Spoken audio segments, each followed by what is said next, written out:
Check 1, 2, 3, 4, 5. You good? This is the production check. 1, 2, 3, 4, 5. You good?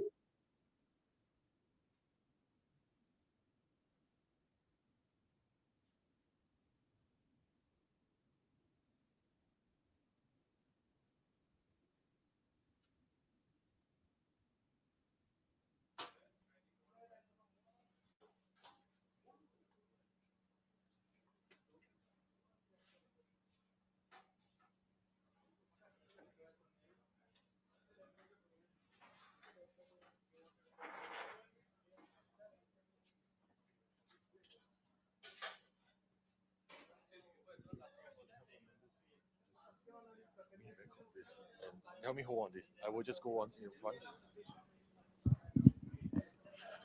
This is a BNB Chain production check on lip sync. 1, 2, 3, 4, 5. 1, 2, 3, 4, 5.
check, check, low, check, one, check, check, check, check, low, check, one.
Chain 1, 2, 3, 4.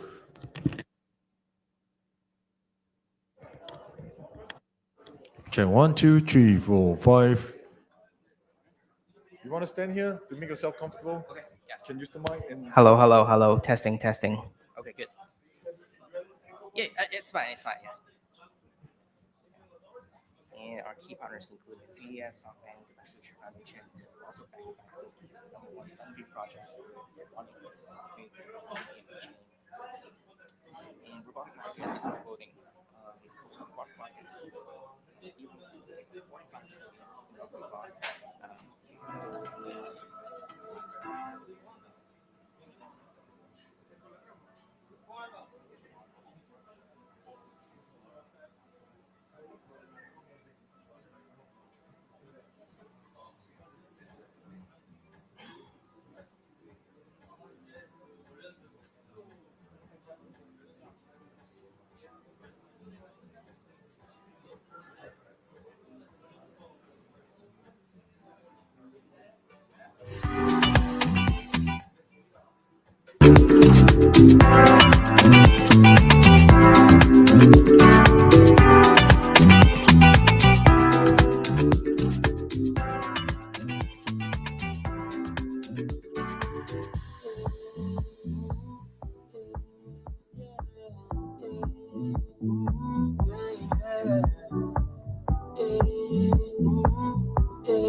In this demo, we'll be buying the exemplary BNB XPT memory and then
In this demo, we'll be buying the exemplary BNB XPT memory, and then this page instructs you can head to export your API key. The authentication is approved, and you can check your wallet address. Now let's see what memories we have in this wallet. GPT mentions that we have one purchased memory, which is in this demo.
In this demo, we'll be buying the exemplary BNB.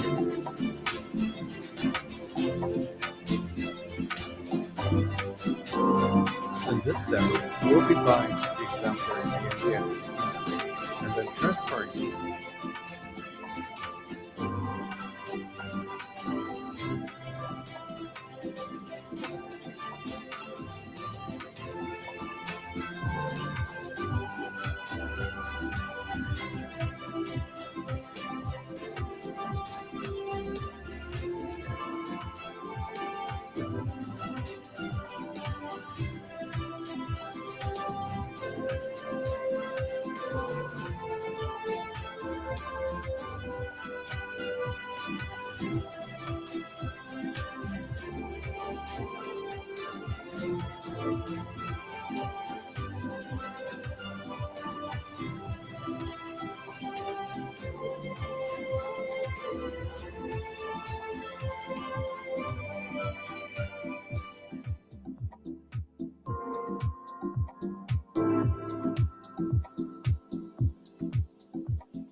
Check.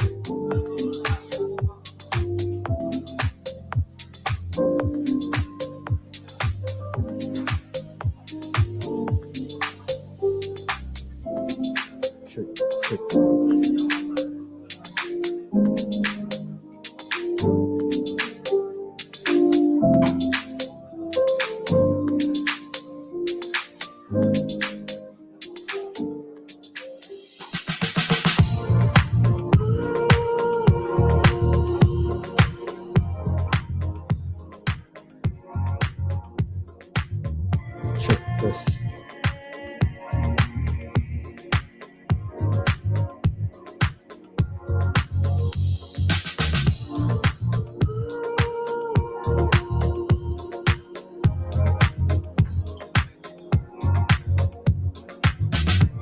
Check this. 1, 2, 3.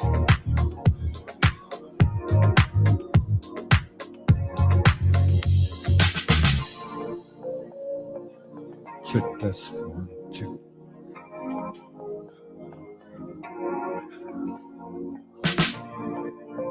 Check this. 1, 2.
Good.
lifestyle.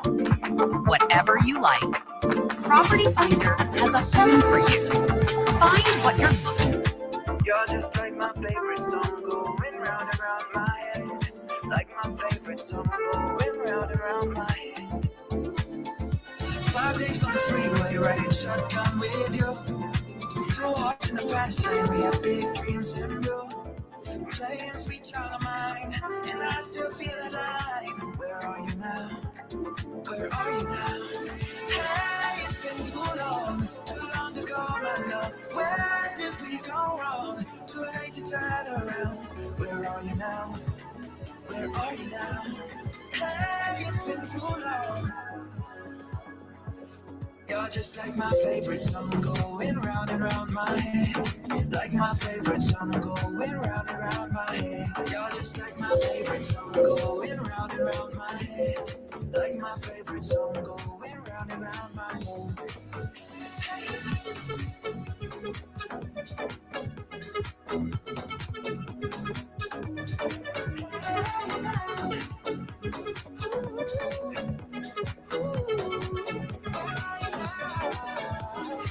Some days I can feel it, but the feeling ain't all blue.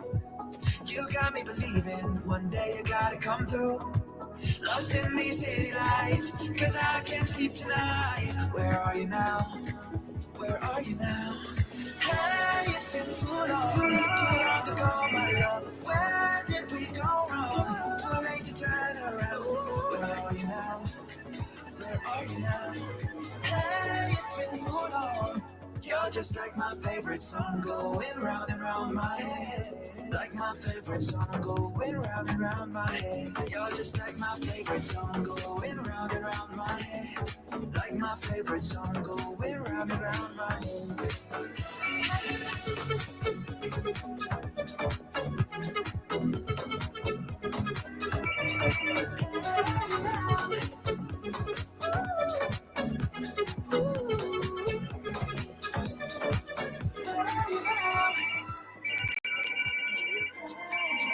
You were gonna come with me, here you are, but you better choose carefully. 'Cause I'm capable of anything, and everything. Make me your Aphrodite, make me your one and only.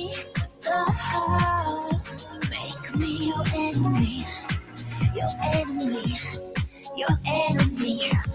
So you wanna make my magic? Boy, you should know what you're falling for. Baby, do you dare to do this? 'Cause I'm coming at you like a dark horse. Are you ready for a perfect storm? 'Cause what you got, there's no going back. Mark my words, love will make you levitate like a bird without a cage on earth. If you choose to walk away, don't walk away. It's in the back of your head now, baby. It's yes or no, baby. Just be sure before you give it up to me. Give it up to me. So you wanna play my magic? Boy, you should know what you're falling for. Baby, do you dare to do this? 'Cause I'm coming at you like a dark horse.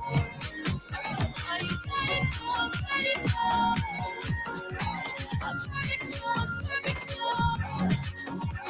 'Cause what you got, there's no going back. Every time the sun goes down, I let you take control. I can feel the paradise. You're just like my favorite song going round and round my head. Like my favorite song going round and round my head. 5 days on the freeway, riding shotgun with you. 2 hearts in the fast lane, we have big dreams in blue. Playing sweet child of mine, and I still feel alive. Where are you now? Where are you now?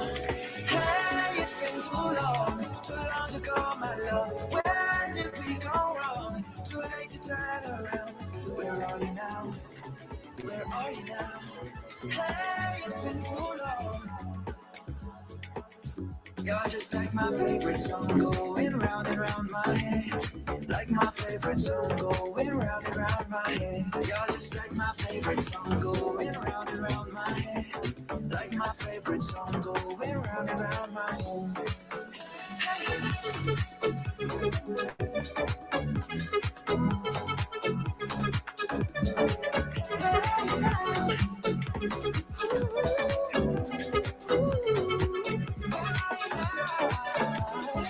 Some days I can feel it, but the feeling ain't all blue.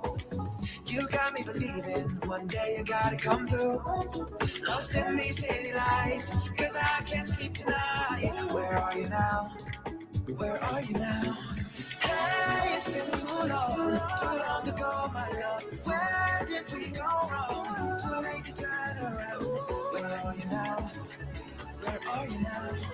Hey, it's been too long. You're just like my favorite song going round and round my head. Like my favorite song going round and round my head. You're just like my favorite song going round and round my head. Like my favorite song going round and round my head.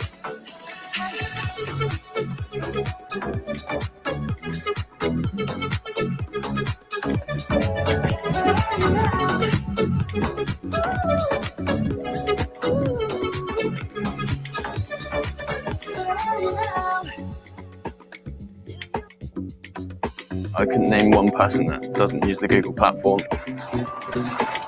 Like it's a combination of a lot.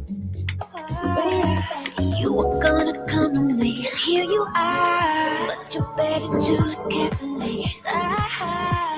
I'm capable of anything, and everything. Make me your Aphrodite, make me your one and only. Make me your enemy, your enemy, your enemy. So you wanna play this magic? Boy, you should know what you're falling for. Baby, do you dare to do this? 'Cause I'm on it, just like your heart.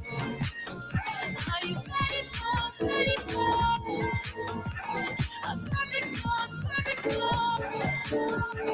Just want you right, want you right. There's no going back. My words, love will make you levitate like a bird without a cage on earth. If you choose to walk away, don't walk away. It's in the back of your head now, baby. It's a yes or a no, baby. Just be sure before you give it up to me, give it up to me. So you want.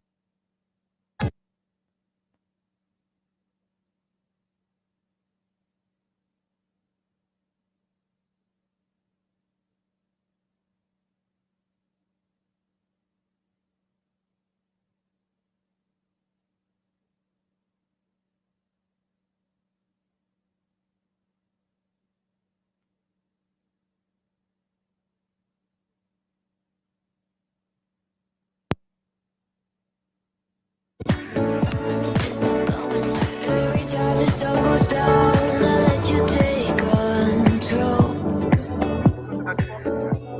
I can feel the paradise before my world implodes.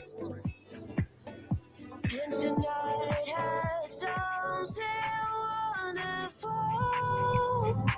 My bad habits lead to late nights ending alone. Conversations with a stranger I barely know. Swearing this will be the last, but it probably won't. I got nothing left to lose. I do my bad habits lead to white eyes stare into space. And I know I lose control of the things that I say. Yeah, I was looking for a way out, now I can't escape. Nothing happens after two. It's true, my bad habits lead to you. Oh,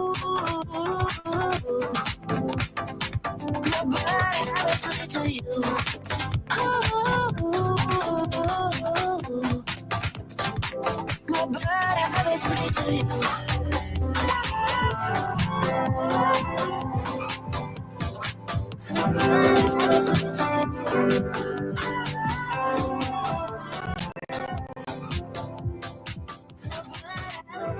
Every pure intention ends when the good time starts.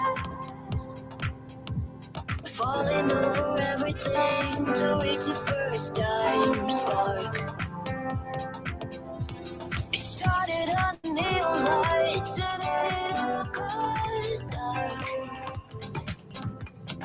I only know how to go too far.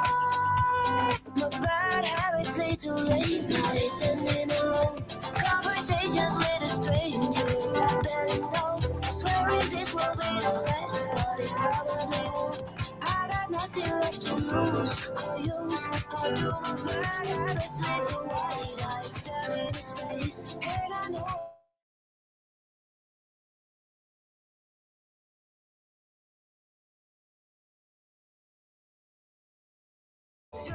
It's true.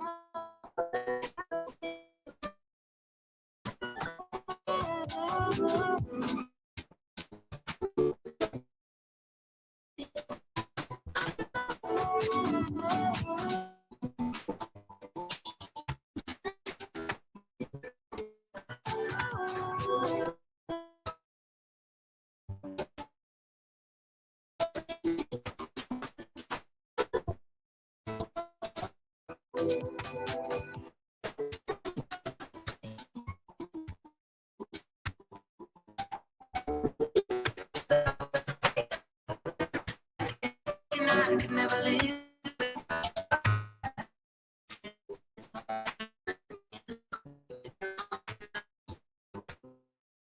And so you're back from outer space. I just walked in to find you here with that.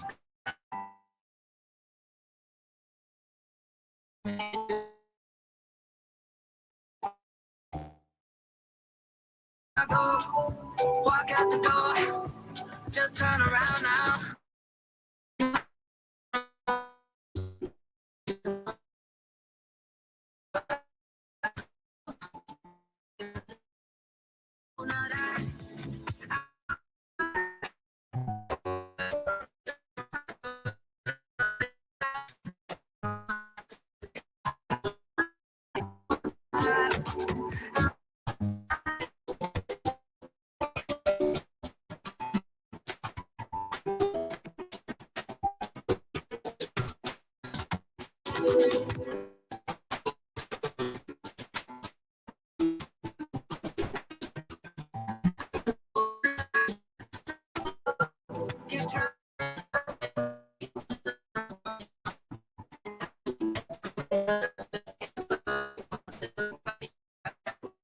Now I hope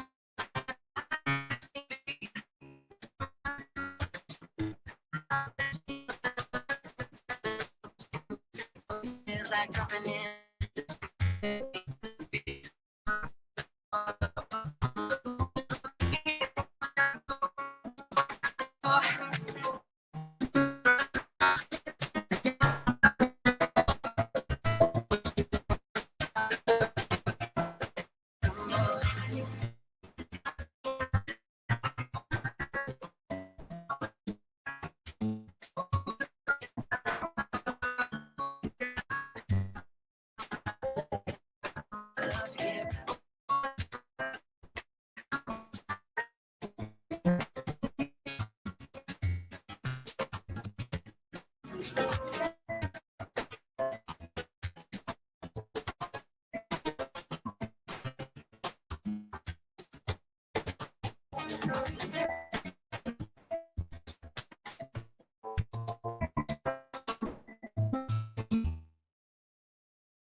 Hit enter.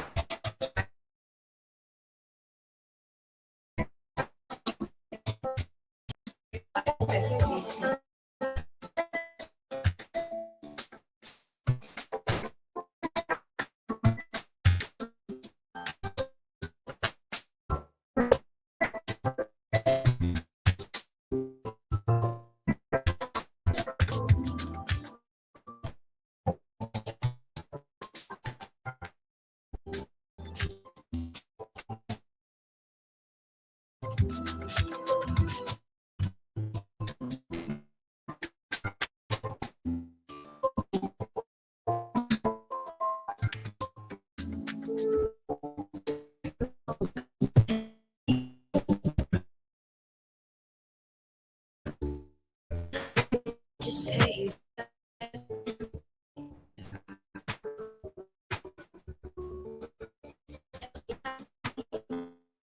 cut me down.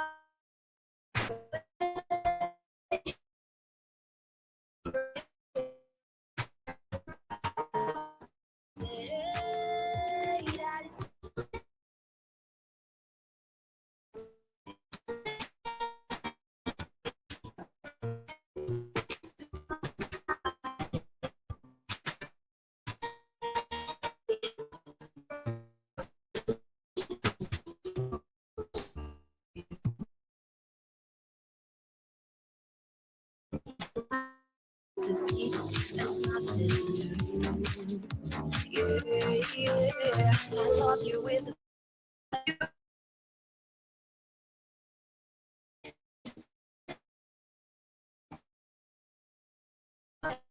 thing was you, but I'm afraid it's too late to apologize.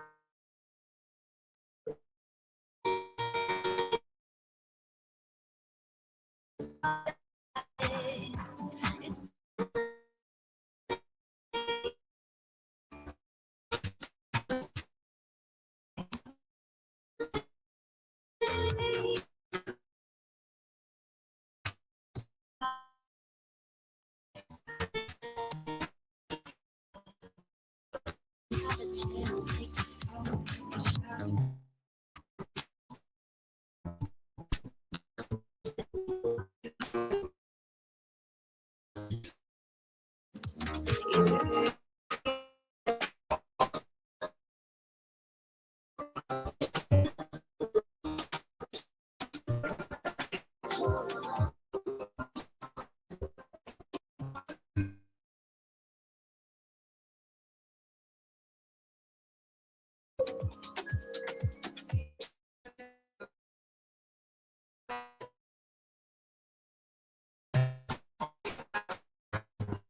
Oh no, that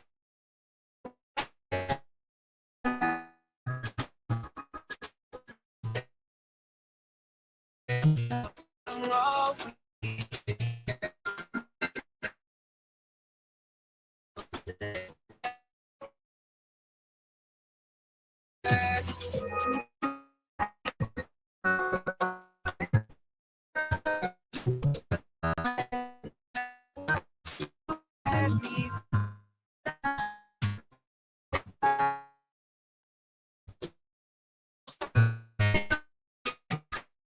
Beautiful girl.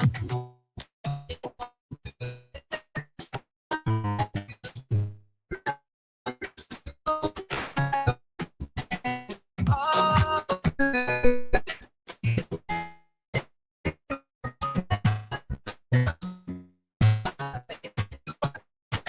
I know.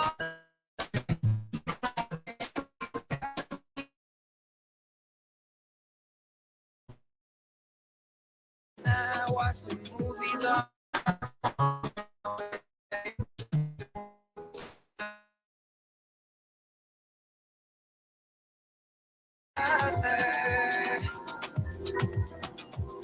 Then I came out.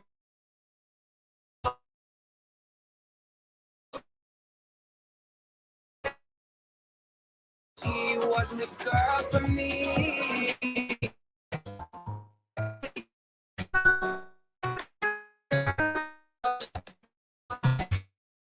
Work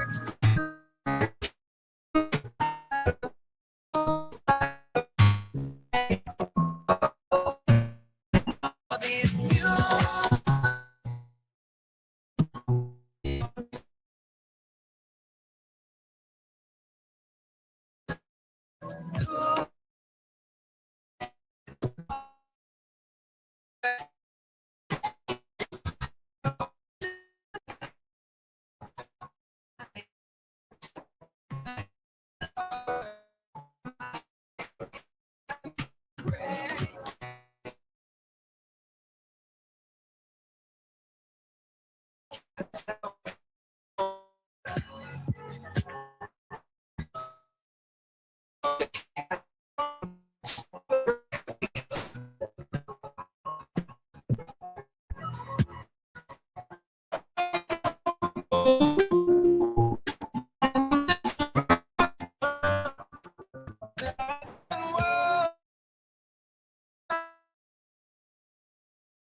We don't talk anymore.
All I ever wanted was you.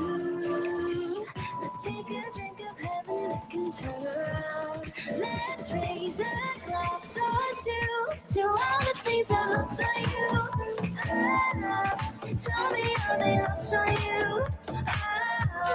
Just so you could come and lose. To everything I lost on you. Is that lost on you?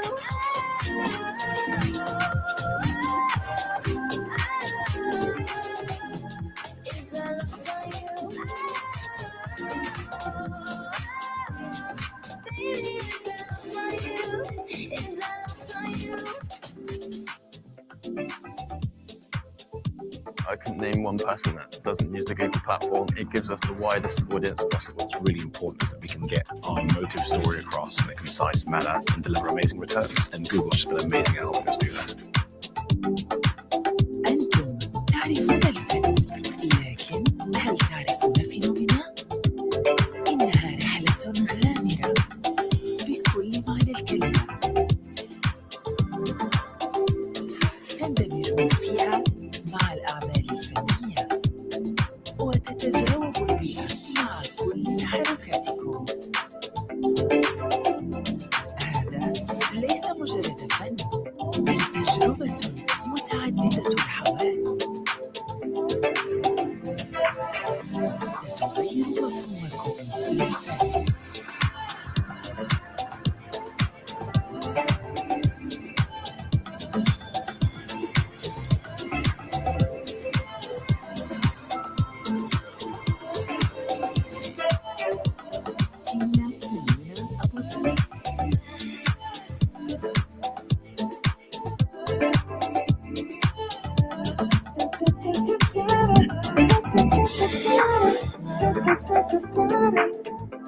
But I'm just good on your body, performing just like my Rari. You're too fine, need a big kid. I bet you taste expensive. Burn up with a later. If you keep it up, you're a keeper.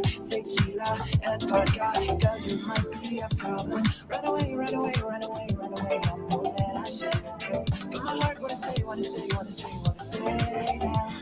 You can see it in my eyes that I wanna take it down right now if I could. So I hope you know what I mean when I say, let me take you dancing. Close up to the bedroom. We don't need no gas. Let me see your just move. Anything could happen. Ever since I met you, don't need to imagine. Baby, all I'm asking is let me take you dancing.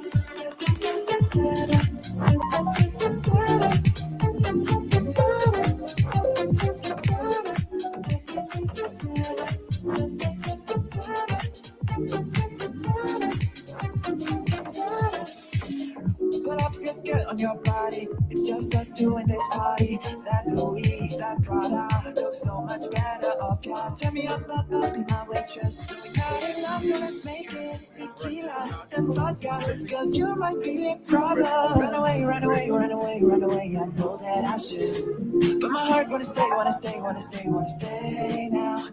You can see it in my eyes that I wanna take you down right now if I could. So I hope you know what I mean when I say, let me take you dancing. Two step to the bedroom. We don't need no dance floor.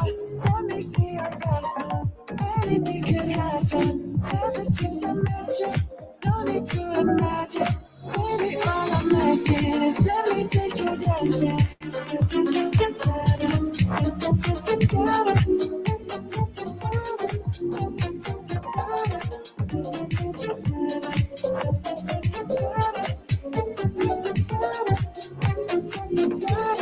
Let me take you dancing. You change your mind like a girl changes clothes. Yeah, you be a mess like a bitch. I would know. And you overthink, always speak critically. I should know that you're not good for me. Cause you're hot and you're cold, you're yes and you're no. Culture, You're what in to- and you're out, you're up and you're down. You're wrong when it's right, it's black and it's white. Hey everyone, good afternoon. We're going to kick off in a minute or two. So get close, get comfy, and we'll kick start in a few moments.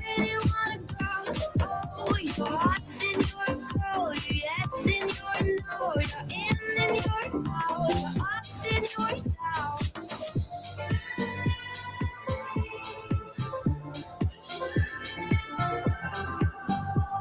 We used to be just like twins, so in sync. The same energy, there's a dead battery. Used to love, but nothing. Now you're plain boring. I should know that you're not gonna change. Cause you're hot and you're cold, you're yes and you're no. You're in and you're out, you're up and you're down. You're wrong when it's right, it's black and it's white. We fight, we break up, we kiss, we make up. You don't really wanna stay, no, but you don't really wanna go. Oh, you're hot and you're cold, you're yes and you're no. You're in and you're out, you're up and you're down. We used to be just like twins, so in sync.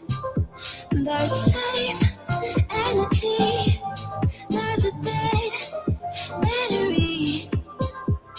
Nothing like a star's light when it's out. Nothing like the rain when it comes down. Nothing like losing your family. I wish that you could see me now. Cause I don't wanna be alone. I just wish I could call them on the phone. I know I need you, but you don't need me. Here I am alone.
Three, two, one.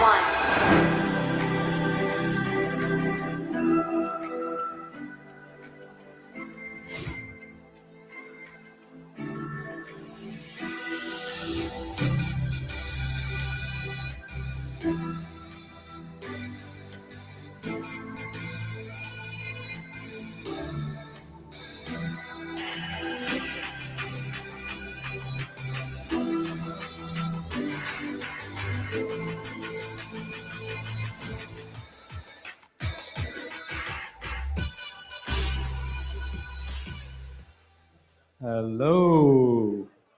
Everyone, welcome. Make some noise for our first BNB demo day. Welcome, welcome. Thanks everyone for joining. Actually, truth be told, it's not our first, it's the first demo day. But for some of you who have been in the BNB ecosystem for a while, we used to call this the BNB Incubation Alliance. The spirit is still the same. We're building this ecosystem together with partners, builders, and fellow co-investors. But to really reflect that spirit of building great products and demonstrating these great products to the ecosystem, we really wanted to simplify the name to better capture what this event really is all about. So we're going to kick off in a few moments with an opening keynote from Sarah, and there will be a really packed day of panels, networking, and of course the demo day, where we'll have judges from many of our fellow partners, investors in the space, who will select the winner of the demo day to get fast track entry into the Easy Labs and BNB MVB program. Before we kick off, I do want to say a big thank you to all our sponsors, without whom this event wouldn't have been made possible. So we've got Asta, Google Cloud, Juritsu, Lista DAO, Tranchess, shout out to Danny in the room, Soon, and Wello. All building in key priority categories here at BNB, across DeFi, infra, RWA, and a lot more, and payments as well. So we'll touch into a lot of these themes, but the key takeaway for today is really, we hope you enjoy it. We hope you learn something new, make a new fruitful connection, and discover the latest on BNB. So without further ado, I will welcome Sarah, our Global Head of BD, to the stage. Make some noise. Thank you, Marvin. Hi, guys. It's finally we are here again. Actually, we have been in Dubai for a few times, starting from last year. We have hosted a BIA event in Dubai as well. This year, we have rebranded to a BNB Chain demo day. So this is Sarah. I'm the head of BNB Chain BD team. Very welcome everybody coming to our demo day today. So I will start to share a bit about what is BNB Chain, what we are doing, and what is our priority for 2025 year. So BNB Chain's mission is to really onboard next billion of Web3 users. That is also very aligned with my personal goals when I choose to join this crypto industry back to 6 years ago. So actually you can see there is a really important concept that I'm keep mentioning in every event, which we call One BNB. That has been consist of very important 3 tech stacks: BNB Smart Chain, which is EVM compatible layer 1 protocols, OPBNB, which is a roll-up layer 2 based on BNB Smart Chain, and BNB Greenfield, which is a decentralized storage protocol building on top of those two important infras. And there is embedded bridges between Greenfield and OPBNB and BNB Smart Chain. Besides that, there is AR Venture DAO, which is a community that we unite with all the top security auditing firms and a security tool in the space to make sure that we are really protecting the end users of BNB chains.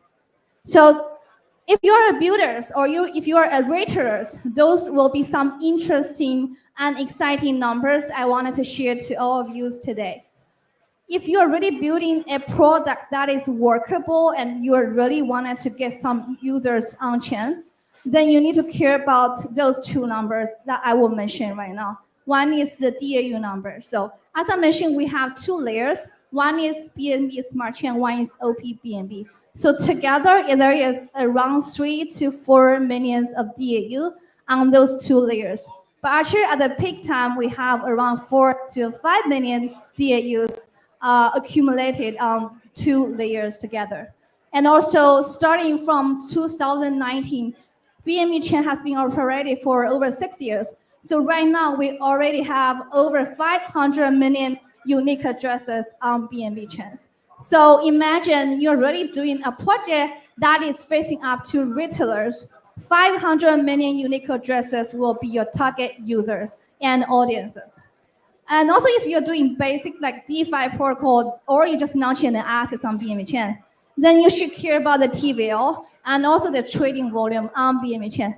So starting from this year, meme coin trading got really popular on BNB chain. So actually, last month, which is in March, we have anticipated a really large increase in terms of trading volume on BNB Smart Chain, especially.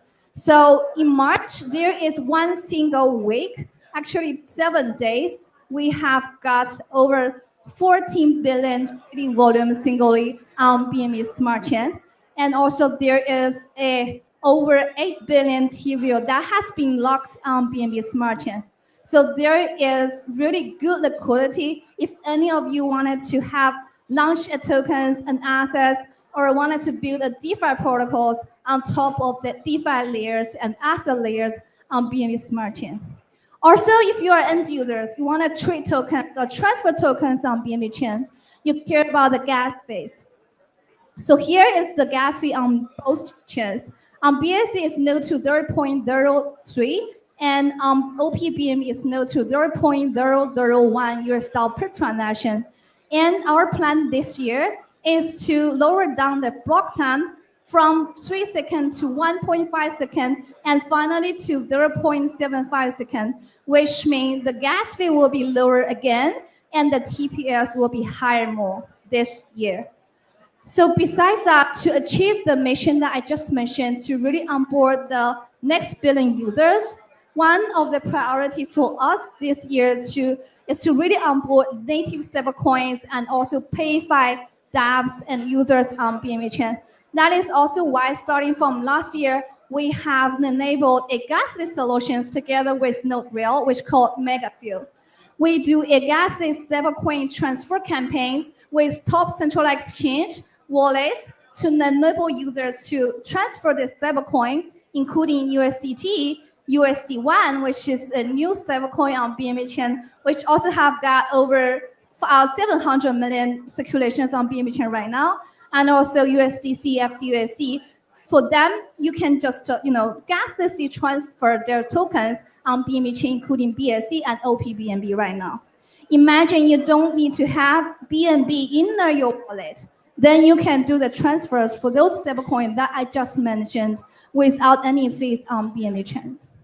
By doing this, we do have onboarded a lot of user that is really holding the stablecoin and transfer the stablecoins on BNB chains. Besides that, as I mentioned, the trading volume has been increased a lot this year because of meme coins and popular assets.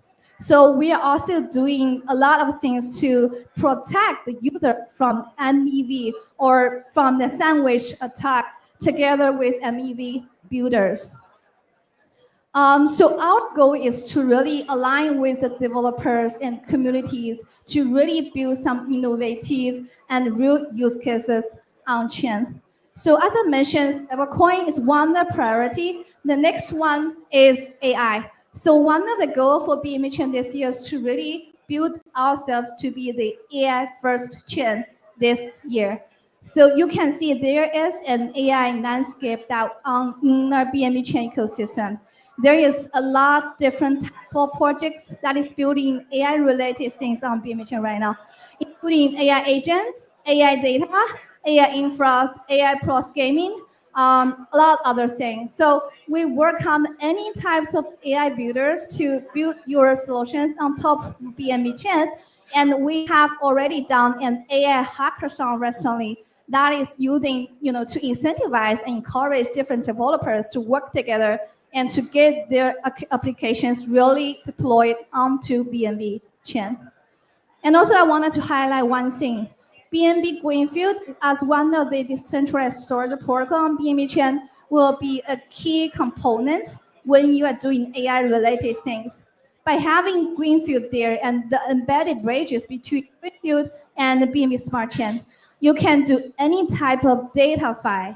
Imagine you're doing AI protocols, data is one of the key components, and you wanted to monetize the data or the contributors of the data for your AI protocols.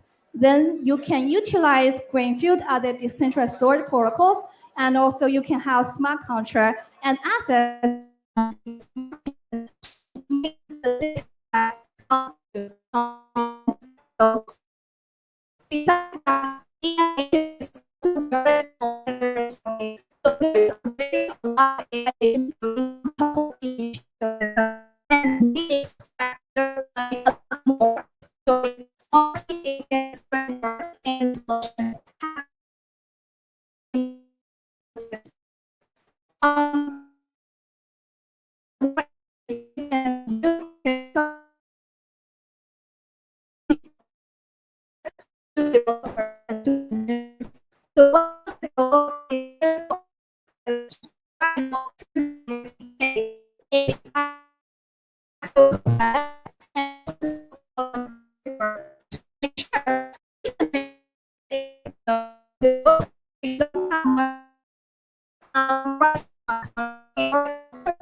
So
open the Twitter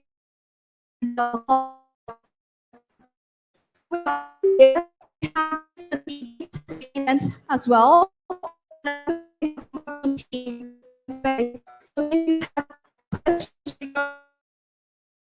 Reach out to our colleagues today. Thank you, guys. I'll see you too.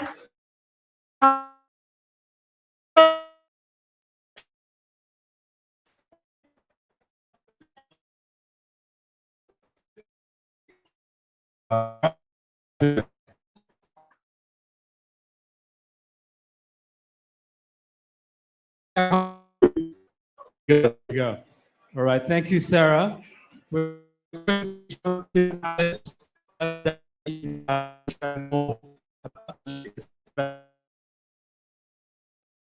So please give a round of applause for Alex.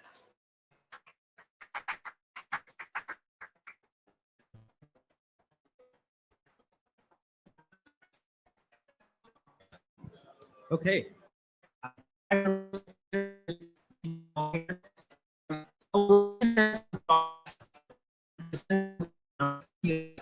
We were formerly known as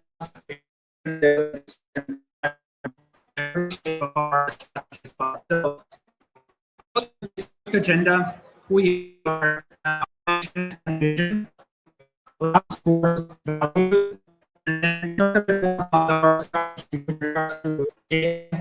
how are you using the data process and the three that we have. So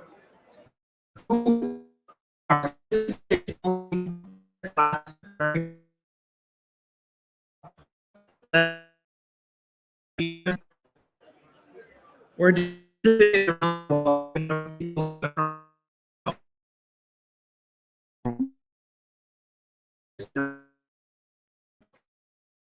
and so are we.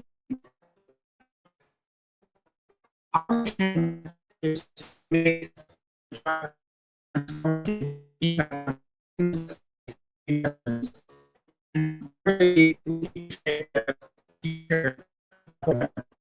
the vision is to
I'm with the BNB team and host protocol to people. Over to Ben. Thank you.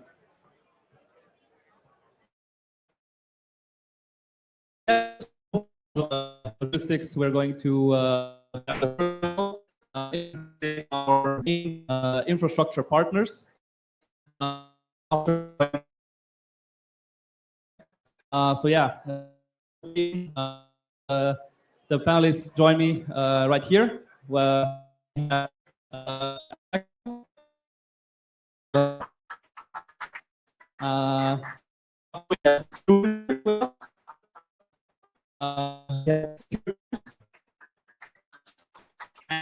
Jiritsu.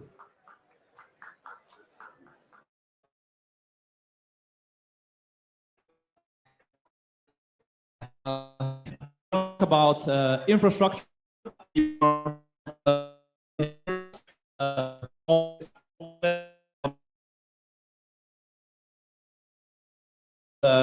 Aspecta, right?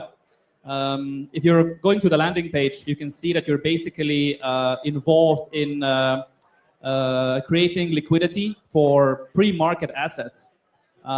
Typically, this is also a real-world asset tokenization topic. You're not mentioning it that much on the landing page, and you have a special innovative approach to this. Would you mind introducing yourself and just explaining more about Aspecta.ai?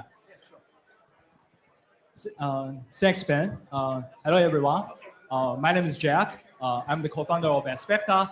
So as Ben just mentioned, Aspecta, we are building this like open economy for all the alpha assets. So pretty much we build the asset infrastructure to facilitate an open market and public price discovery infrastructure for all the illiquid assets. So when I talk about illiquid asset, I'm referring to the previous privately traded assets, like a crypto project's pre-market shares, which only traded between VCs, and also the locked tokens, which is previously only available on OTC market. It's not an open trading world, and also for RWAs and private equity.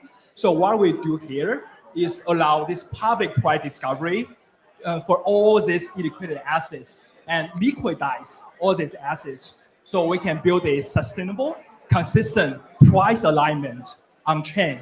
So this is what we have been doing.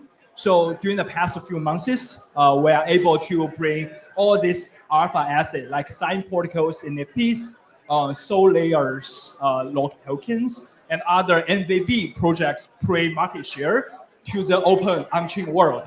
So we really let the open world to do the price discovery, so no one is like exit liquidity. So during any stage of an asset lifetime should be public discovered and determined by the open world. So this is what we do. Yeah, so this is solving important on-chain issues. I would maybe return back a bit to the real world, right? And when speaking about the real world, Securitize has been in the space since 2016, 17, I believe I saw on the landing page. It's one of the biggest infrastructure players for tokenizing assets. Quite reputable from in the institutional side of things. Maybe Katja, you can introduce yourself, and introduce Securitize and how you work typically with those big institutions and how you enable automation. Yeah, so my name is Kat, and I lead EMEA business development at Securitize. Securitize. I'm sorry, Katja, just move closer with the mic. Yeah. Securitize is the leader in the tokenization space with over $3 billion worth of assets brought on chain to date. Our tokenization engine is integrated with around 10 different public blockchains, and we enable asset issuers to bring their products on chain. We work in partnership with the world's largest asset managers, including BlackRock, Apollo, KKR. So we work with TradFi institutions to enable seamless Web3 investment experience. Thank you. Thanks a lot for introducing this. And just for the audience, please, here the guests here are one of the biggest, institutions working in the space. It would be great if you would hear to this panel. Moving on right now to Jiritsu. Jiritsu has a very innovative approach when it comes to minting and burning assets. It's actually solving issues like, can potentially even solve all the issues with depegging. Yeah, Brian, you've been in the space already for a long time, right? Yeah. Happy to be here, Ben. I've been in the space for a little over a decade. I was a VC for the last 7 years, managing partner of Republic Capital. Left to actually join my portco, which is Jiritsu, as a partner. Jiritsu, what attracted me to Jiritsu is it maintained the ethos of crypto, which is why I got into it, which is don't trust, verify. In the real world asset space, which was very interesting early on in 2017, which is one of the other big reasons why I got into crypto, there's no real verification on where the underlying asset is. If you're going to mint tokens that are tied to an underlying off-chain asset and you're just taking somebody's word for it, you might as well just say, I'm going to take Bernie Madoff's word for it when he provides his audit. If by having math built into the verification system, which is basically what a verification is when it comes to ZK MPC, you bring the ethos of crypto back when you're minting these off-chain assets, representing them on-chain. So that's what Jiritsu is about. I would argue that any RWA that doesn't have verification might as well be a meme coin. If you want to risk your capital with that, go ahead. But when you lose it, don't go crying to mama. Exactly. And once you have those tokenized assets, right, you have, of course, multiple solutions, programming languages, right? So BNB Chain, as you know, is EVM. Solana is more Rust-based. And we have, for example, Soon, who is basically solving the issue and that with a Solana VM, basically, people can use the Rust infrastructure directly on BNB Chain. Yeah, thanks, Ben. And this is Frank, soon head of ecosystem. And basically, as Ben said, we'll soon be building what we call a Soon stack, which is pretty similar with the OP stack. So we can launch a Solana environment on top of other layer 1 and layer 2s. So I think just a month ago, we worked with BNB Chain to launch a SVM BNB together. I think we already know that there are many good developers and good devs on top of Solana. So we're actually trying to onboarding all these great experience to on top of the BNB chain. So right now with the SVM BNB, people can really leverage the high performance of the SVM, maybe even 10 times higher performance compared to Solana, and also the great liquidities from the BNB and also Solana side. So as you can see, you guys can treating like Iridium, launch a Pong Fund, like launch a meme coin like Pong Fund on top of the SVM BNB. So right now, I hope we can bring the great user experience to all the BNB users. Yeah. Yeah. Thanks a lot. So maybe to conclude this panel, I just wanted to ask you guys, what is one thing that you're looking forward for this year on BNB Chain, ideally? Maybe we can start with you. Of course, so for the rest of the year, I think our mission will stay the same, to bring more alpha asset, which is not public price discovery before, to allow the public price discovery. So we always believe that the access to asset at any stage should not be like privileges, or the pricing power should not be determined by a select few. It should be always public discovered and free decide. So in the coming few years, coming few months, we will bring more this diverse asset, no matter it's like pre-TGE shares or locked tokens, OTC asset, private equity RWS, no matter what. We want to bring this like assets with fundamentals to be public discovered by the open on-chain world. In this way, all the on-chain world will grow as the asset evolves. So that will be our mission, and we will stay with BNB Chain to make this happen. Yeah. Moving on to you. Yeah, sure. I mean, right now, I really like the topic here, from protocol to people.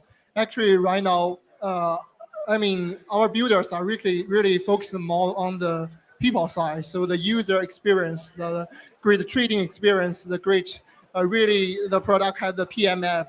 So right now, I think what we do at the infra team, but also at the eco developer, what we are focusing most is how we can find the real PMF product on top of the SVM BNB, I think also on the BNB chain. So basically, we want to see where we can find the really great, maybe the best trading experience on top of any infra. And also, we can see where, as Jack said, we can find the real alpha here. So actually, I think just a few hours ago, we also launched a product called Simplify. So basically, Simplify. So basically, we want to bring this Solana level copy trading to other ecosystem like SVM, BNB, and BNB chain users. So basically, what we want to build is really like people matters. Really, people want to use and have real use case. Yeah, thanks for this. Katja, what are you looking forward this year the most? Yeah, absolutely. So when we think about working with the world's largest financial institutions, it's all about giving them the comfort of working with smart contracts and using blockchain technology, because that still seems to be the barrier. So when we work with different chains, as I mentioned, we are blockchain agnostic. We're integrated with Wormhole also to enable cross-asset bridging. So the way we see is that we would always showcase a chain in front of the asset issues, and it will be up to them to determine which chain to pick. Of course, they're looking at the gas fees, they're looking at the throughput, they're looking at various qualities of the chain, but ultimately, the more things have been built on the chain gives them comfort that this is a reliable partner to work with. Yeah, absolutely. Thanks a lot for this input. Brian, what do you think? Yeah. What is the most important thing this year? Well, the most exciting thing for me, obviously, is the selfish one. I'm excited for Jiritsu to be more integrated into the BNB ecosystem, because at the end of the day, if there's going to be more RWAs and even proof of AI, you need verifiability there. And Jiritsu solves for all that with our mesh network using verifiable compute. And you know, to make it even simpler, you could think of our verifiable compute that talks to our MPC mesh network. It has these smart contracts, which basically are mint and burn functions, where you can't mint unless the underlying, say like a cash balance or ownership of stock or what have you, is verified by our mesh network. And if it is verified, then a token can be minted. If it's redeemed, then a token can be burned. So we did that as a proof of concept on BNB for JUSD, which is tokenized Benji on BNB Chain. Franklin Templeton is integrating our tech. They don't have to prove that they have the assets that they have because they are trusted, but they believe in the ethos of crypto, which is don't trust, verify. So, you know, at the end of the day, using math to verify that you have what you say you have is much better than taking somebody's word for it, because you shouldn't trust anybody in this world except your family. Absolutely, absolutely. And now that we've broken the ice with the infrastructure, we're transitioning to a deeper DeFi discussion with Marwan and the guests that are going to come after us. Thanks a lot. Thanks a lot for being here. Thank you. And yeah, thanks a lot.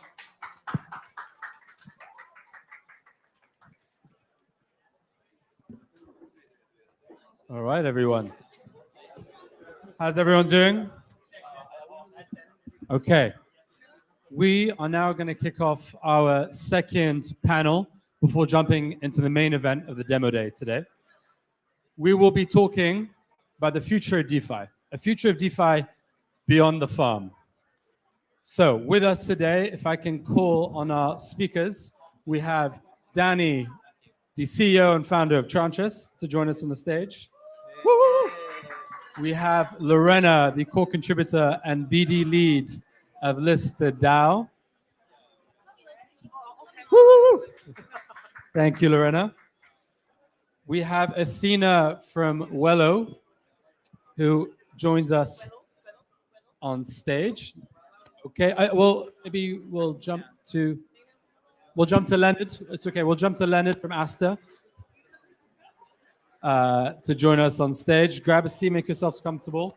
And Athena from Wello to join in a moment. Let's sit down, get just comfy. All right, we'll jump right in. So thanks everyone for joining. I'm Marwan. I head up our MIA team here, and I primarily focus on our DeFi coverage here at BNB. We've been working with many of these core contributors to the ecosystem for some time now, so very excited to hear their thoughts and kind of the latest innovation in the space and what they're building for users and investors like yourself. So kicking off with introductions, Danny, do you want to give a quick intro first? Hi everyone, this is Danny Chong, co-founder and CEO of Tranches. In simple words, Tranches is a place where it offers trans-structured products for users of different types to come in. Whether you are beginner level or very sophisticated ones, there's a product for you. Okay. Hello, I'm Lorena. I'm from Listed DAO. So Listed DAO is the biggest decentralized stablecoin and also the BNB LSD project with over 1 billion TVL. And recently we just launched Listed Lending, which is a new money market on the BNB chain. And we work closely with BNB chain with Tranches and also with Asta. And in the meantime, recently we just launched the USD1 wallet, which also make us the first DeFi integration of USD1 of One Liberty Finance on the BNB chain. Thank you. Hi everyone, my name is Leonard. I'm from Esther. We are the new kids in the block, basically in the perpetual futures on-chain DEX. We allow a user to earn and trade at the same time. So if you ever trade futures derivatives, try this out. Let us know what your feedbacks are, and hopefully make some money in this cycle. Awesome. I'm just going to ask, can you in the crowd, can you hear us okay? Can everyone okay? Give us a thumbs up if you can hear us okay. Yeah? People at the back, you can hear us okay? Awesome. And last but not least, to introduce herself, welcoming Athena, CEO at Wello. Thank you. Sorry for being late. Hello, everyone. This is Athena.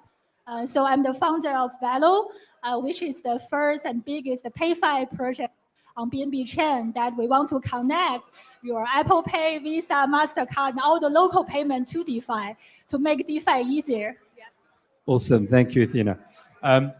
Quick question. How many builders have we got in the room? Raise your hands if you're building. All right. Some builders. How many farmers do we have in the room? Who's actually farming yields out there? Okay. All right. So that really is where I want to start off today. Beyond the farm, Danny, tell me, have we matured past yield hunting, yield chasing, mercenary capital, or have we just gotten more creative about how we build DeFi? I think in some ways, not only individuals, but the ecosystem overall has moved on.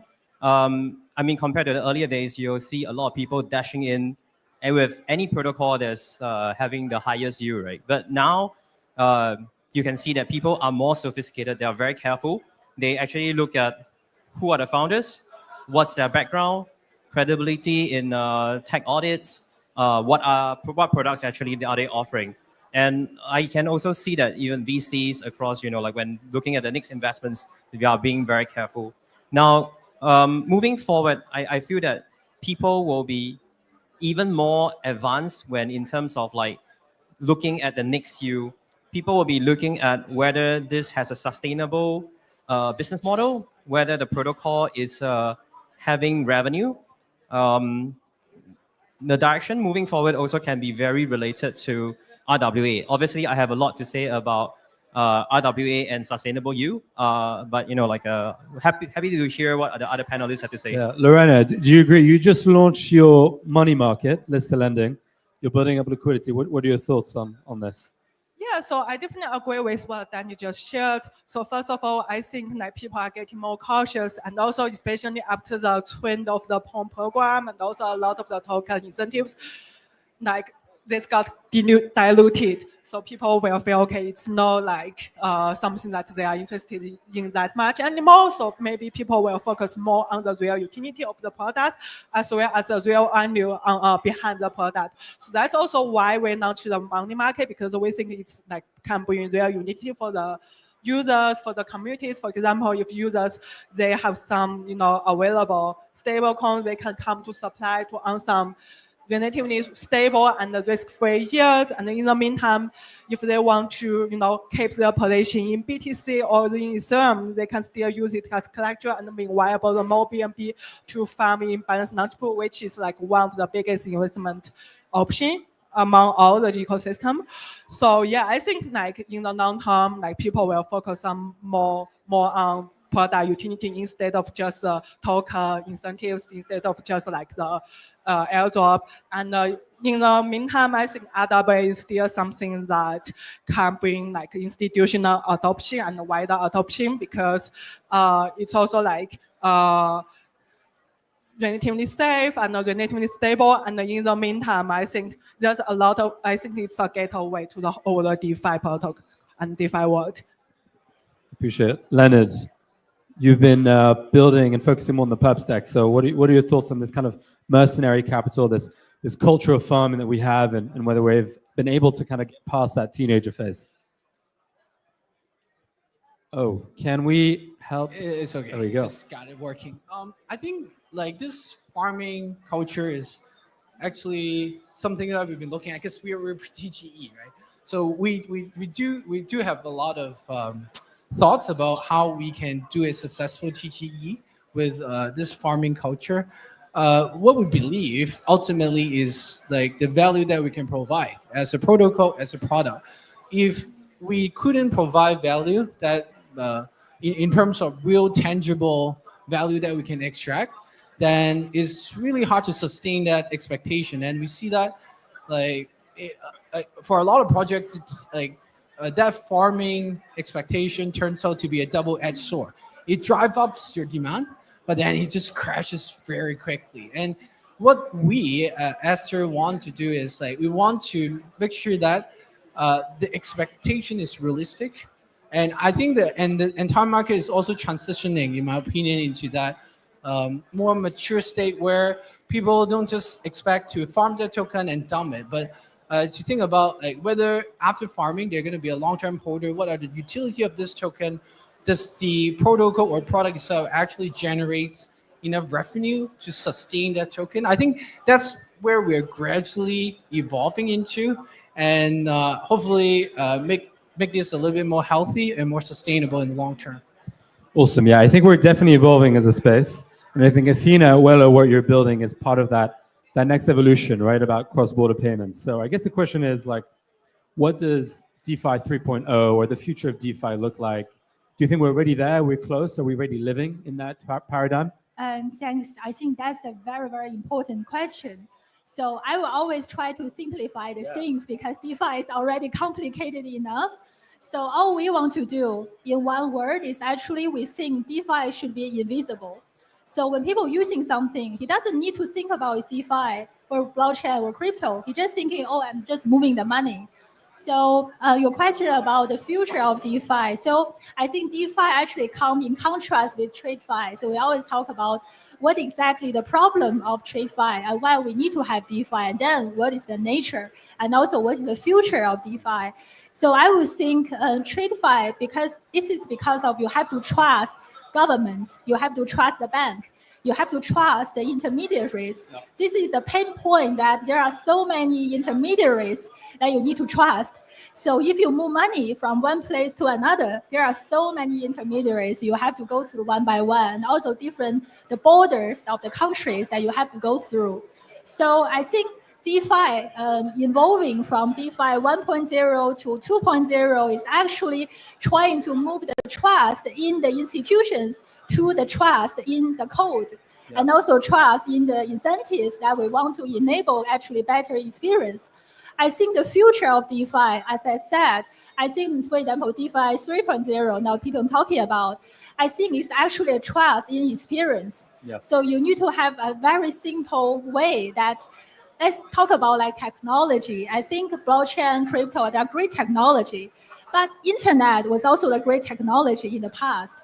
But now, if you are sending WhatsApp, for example, I'm sending WhatsApp to Marvin, I'm just sending a message. Yep. I'm not thinking about I'm using the TCP protocol, whatever, right? So, but underlying is internet. So I think the future of DeFi should be something that you are just sending the money invisibly of DeFi, that you don't sense you are using like what kind of protocol, what kind of bridges, what type of gas fee, or crypto, or blockchain, or any stable coin. I think that is the future of DeFi. I think we are almost there since we already have the awareness that we need to build simpler UX, better bridges, and also like, seamlessly connection. So I think the future is bright. However, I think we are still step by step. This is what exactly that we are building. So we connect the TradeFi with DeFi to make DeFi very invisible. Leonard, go ahead. I feel like you got thoughts to making DeFi invisible. I think whenever I get this question, what will Web3 DeFi look like? I think it's kind of like when everybody is riding on a horse, you're trying to ask the question, how would a car look like, right? So I'm not sure whether like whatever opinion we have, like maybe there's a probability that might be the answer, but we don't know how it would look like, but probably we know how it would feel like. It's like, so what does it feel like? What does great DeFi feel like? Because everyone here has probably had a painful experience dealing with DeFi. This man agrees. Like, what does that look like? Because it's like when you ask someone like riding a horse, like what a car would look like, you don't know, but you know that for sure a car would get to from point A to point B faster. Because that's the ultimate goal of the evolution of transportation, right? So DeFi, in my opinion, first it will be more capital efficient. That's the ultimate goal, right? Like it would help like people to allocate like financial resource, like either it's through raising capital, either through price discovery, like through derivatives to do that. So it will be more efficient. It will be more transparent. I think that's definitely. That's somewhat something that traditional centralized finance couldn't do. And I think it will be more democratized in terms of how they distribute the profit, in terms of how decisions are being made. I think like DeFi 3.0 will definitely achieve those, but in whatever format will it be in like a new product or like a derivative products, I'm not sure. But that's definitely how it's going to feel like, in my opinion. Okay, I just want to add on a little bit. So in my opinion, I think the DeFi 3.0 will be like, even grandma can use it very easily. They don't need to worry about like the gasness, and they don't need to worry about the gas. They don't need to worry about the different different chairs. Also, like Asina mentioned, like they don't need to worry about which token, what does the token mean, and how to onboard or to do the fiat on ramp from the gateway with the fiat currency. So everything's easy. I think like, for example, the chain abstraction, account abstraction has been playing an important role here, and also like RWA and also like some other like really simple and easy DeFi option will have some strong advantage over that. This is also why like when this startup want to make DeFi easier for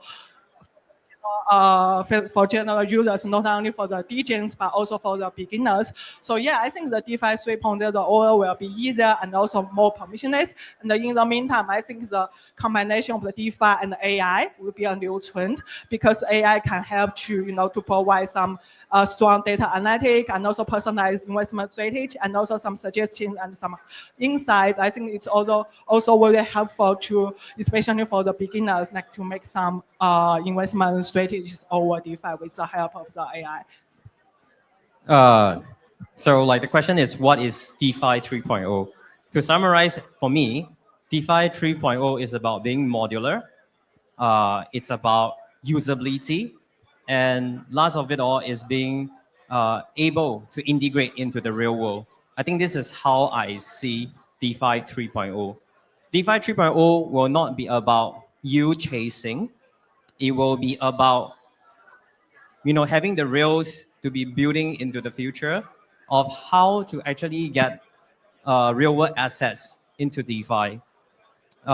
If I also have to look at it in another way,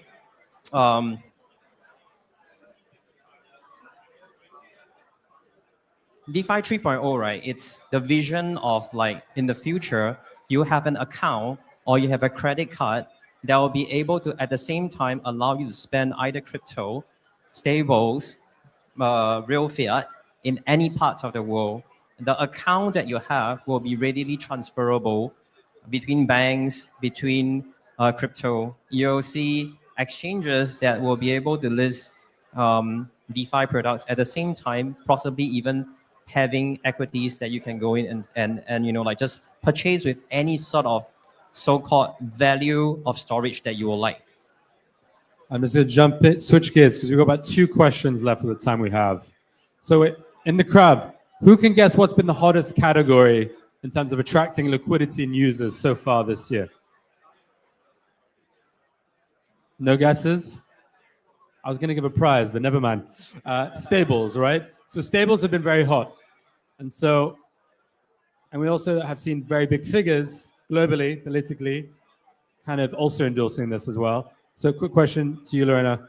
I know you've been focusing a lot on that space, and WFI, their USD1 stablecoin, backed by Trump, I should say, has partnered with Listed Out. Could you share a little bit more about that and how you see that space evolving?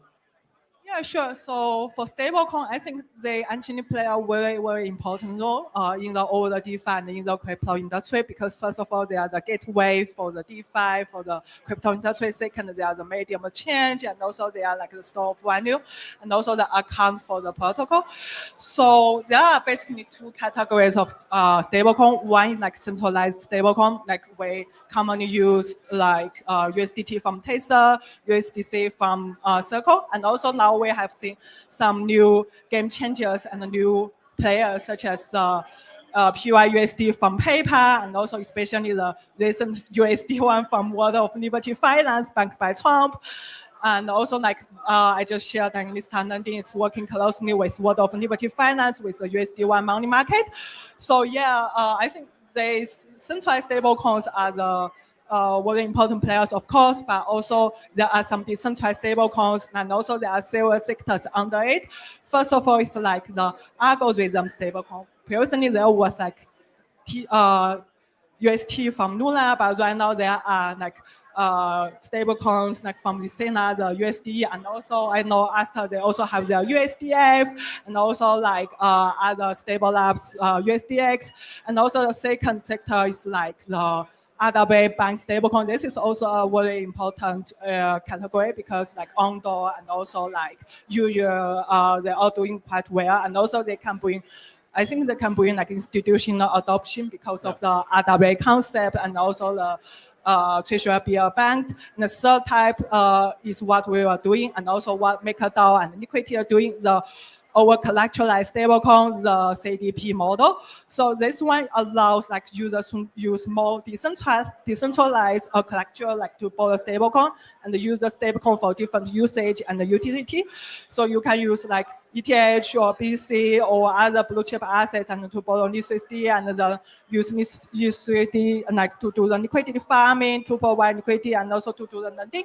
So yeah, I think stablecoins actually very essential role, and also like recently we see a lot of players, new players, no matter in centralized stablecoin or decentralized stablecoin. I think overall it's a good trend. Also, you can see that even TradFi they enter into the stablecoin industry, such as a lot of banks, for example, the Deutsche Bank, ING, they will launch a stablecoin, and also a big e-commerce giant from China named as JD.com. They are also doing their stablecoin Sandtase in Hong Kong.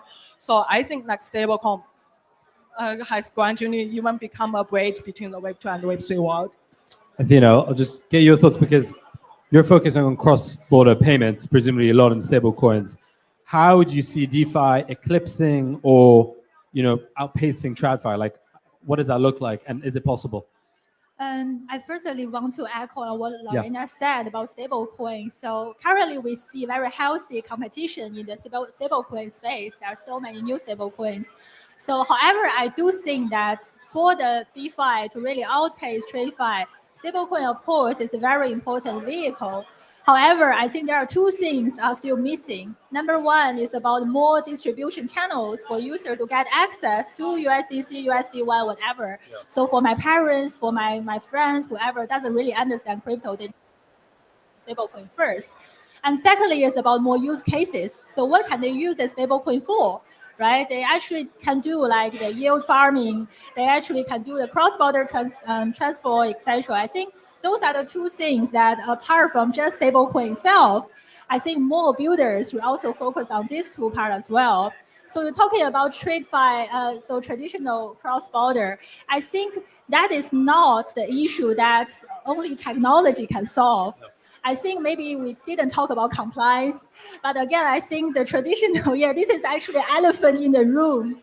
But I want to talk about it a little bit because I think traditionally why the traditional like cross-border movement of the money is so difficult is because every country have the whole jurisdictional fragmentations of the license, compliance, AML, KYC, all the requirement, every country is different. So how come that you're moving money from one place to another, like to bypass everything? So I think apart from just technology, DeFi, blockchain, I think it's also needed if DeFi cross-border payment need to outpace traditional cross-border. I think apart from technology advancement, we also need to think about how we can better adopt compliance and license and actually in a proper level. For example, what we are building now is a compliant self-custodial wallet. So the money is still in your own control, but we have the license in each country that label you to get very seamless access from the bank to USDC, USDT stablecoins.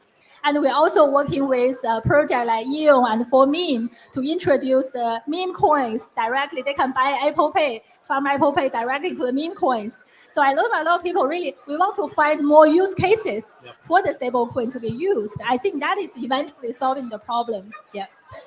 I feel there's like this trend, like you want it to be trustless, you want to be compliant, and ultimately that builds trust. So another part of building trust is risk management, right? So I'm going to ask a final question to starting with you, Danny, and Leonard as well. How do you balance building innovative products that people want to use, people here in this room, but also balance that with risk management, security? So maybe starting with you, Leonard, and then Danny, we'll let you close.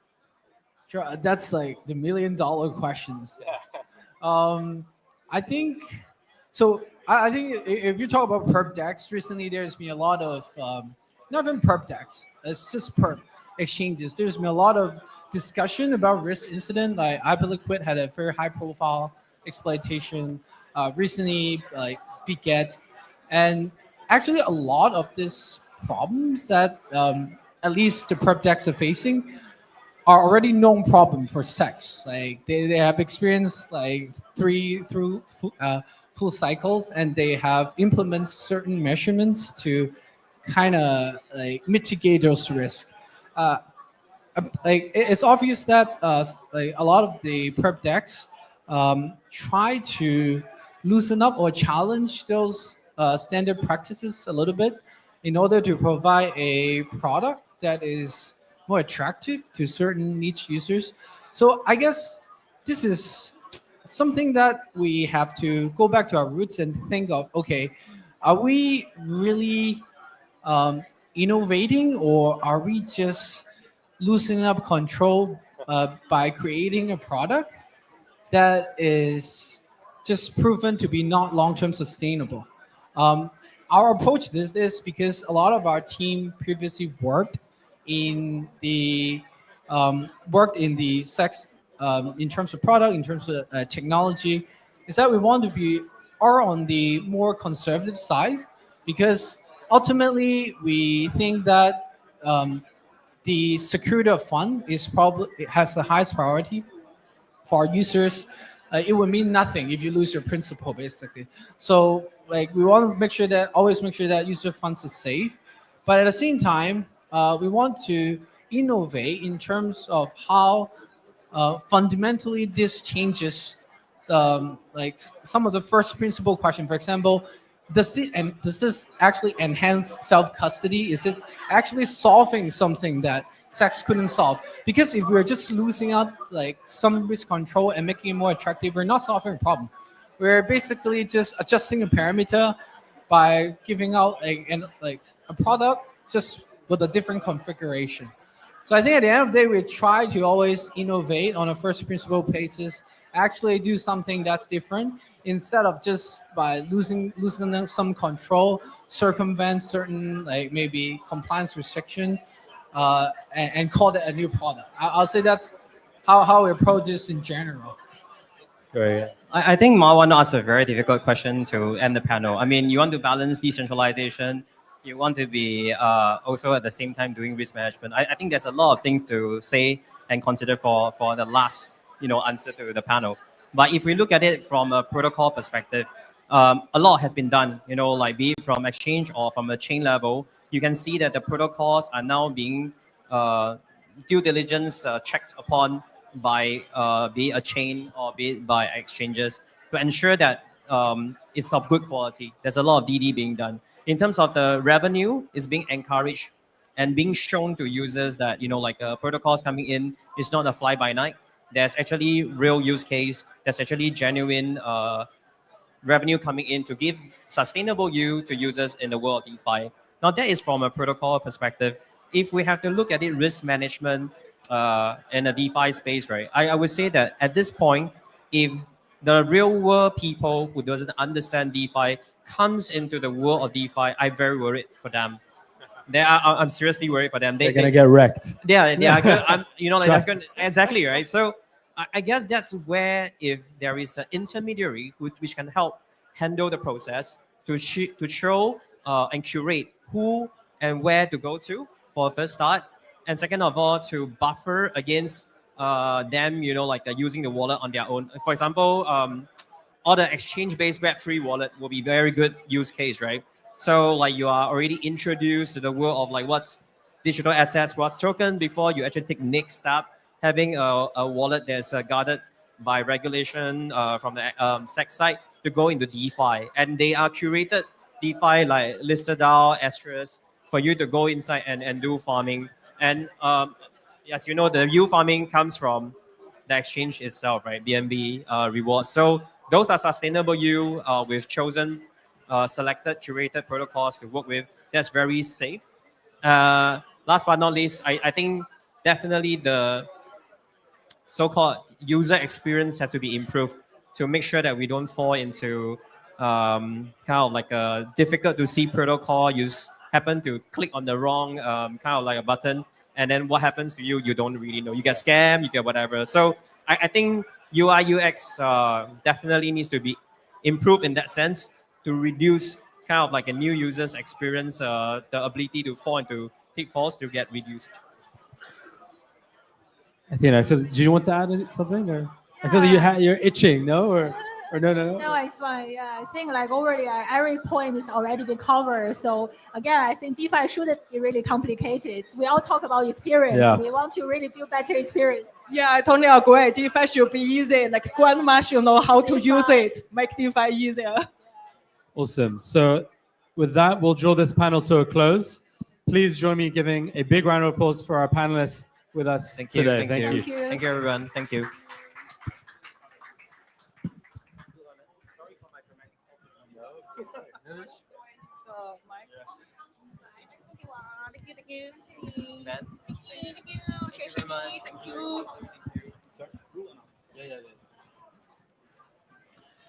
Okay, now that we've talked about DeFi, we're coming now to the most exciting part, which are the product pitches and product demos. For this occasion, I would please ask our judges to take seats so that we can start with the pitching. We have from this side Marwan, my colleague from BNB Chain, head of EMEA. Alex, you can take the seat here from Easy Labs. We have a special guest that's coming up as last one. Tiffany from Gate Ventures, VP of Investments. You can take your seat here. Glenn from Presto Labs. Hello, guys. You can take a seat here. Peter from the Kraken listing team. You can take a hit here. And of course, the one and only, thank you for coming, CZ, as a judge.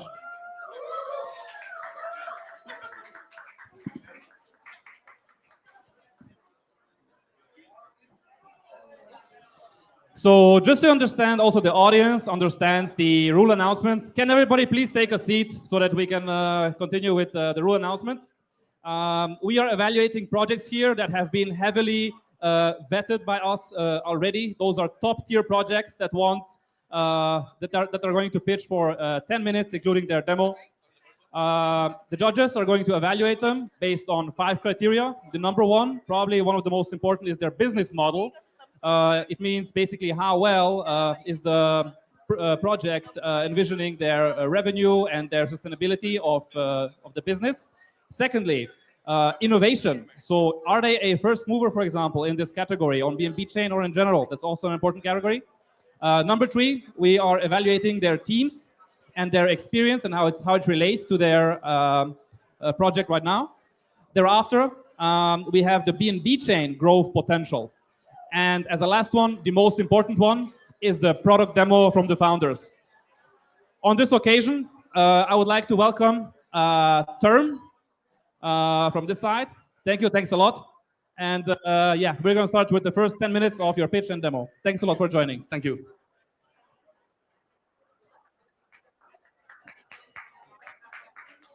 Good afternoon, ladies and gentlemen. My pleasure to be here today. Many research reports say that by 2030, the TV of RWA will go to beyond 10 trillion. But it's not possible without efficient leverage tools. So what we can close the gap is by bringing this architecture. So we have on the right-hand side, you can see that we have a lender, borrower, leverage traders. On the left-hand side, we have a market maker bring their own funds. And the creators manage liquidity providers' funds through the vault. And they will be the market maker for their own benefits and with certain incentive. So as a market taker, you can do borrow, lend on the fixed rate with fixed maturity date. And you can have a fixed income vault to deposit. And most importantly, you can do leverage by deciding your own LTV or your own leverage ratio as you like. So the most important part is the market maker tools that we developed. So you can be the borrow-only market maker, lend-only market maker, or two-way price with bid offer market maker. And then you can see there's several cards, just a range order card like a Uniswap. And then each card has different slope representing the slippage you like. You define your own slippage, not by other protocol. You can change the price anytime and with the bid offer. So according to some curators and the market makers we talk to, that we are the most innovative AMM model they've ever seen. So we transformed the Uniswap V3 into the year protocol. And then beyond V4, we make it customizable range order as you see just now. They can adjust their own slippage and with bid offer. And our MMM is any 5mm. You can use that for staking rate index or even token swaps. And then the other thing that we want to highlight is that we are working with Matrix Salt to bring the leverage tokenized gold RWA with in DeFi space, but with CDFI clearing settlement and a physical delivery mechanism. So our business model is to capture any point of the capital flow, and we will make sure that it will be profitable and sustainable, because in the bull market, borrowers will be desperate. In the bear market, lenders will be aggressive. So in the ecosystem, what we can see here is that we already have a traction with certain integration, and then our team identifies some others that we're going to connect at the bottom. So hopefully that we can have a chat with you guys later today. And we have the traction of the connecting Binance Web3 wallet. And then also we support native token, LST, and we increase the more investment opportunities. And of course, for this XAUM, we aim to be the first leverage RWA just to push for the tokenized gold on BNB Chain. So our go-to-market strategy. So this is what our tokenomics. We basically fit into our product features and also community ownership. And we work with DeFi and also non-DeFi partners together with revenue sharing basis. And then we have a flexible trading strategy to meet the traders and the asset management's needs to increase their performance. This is our team. I have 25 years working in the bank and 12 years running the fixed income and currencies trading desk for Greater China. And our co-founder CTO is a serial entrepreneur with Silicon Valley exit experience. And our team, 80% of our team members, they have at least 2.5 years of a DeFi protocol developing experience. And also our teams coming from all the different angles, including TradFi, DeFi, crypto trading, blockchain space. So, and then you can see here we have a lot of awards and publications. So this is a demo.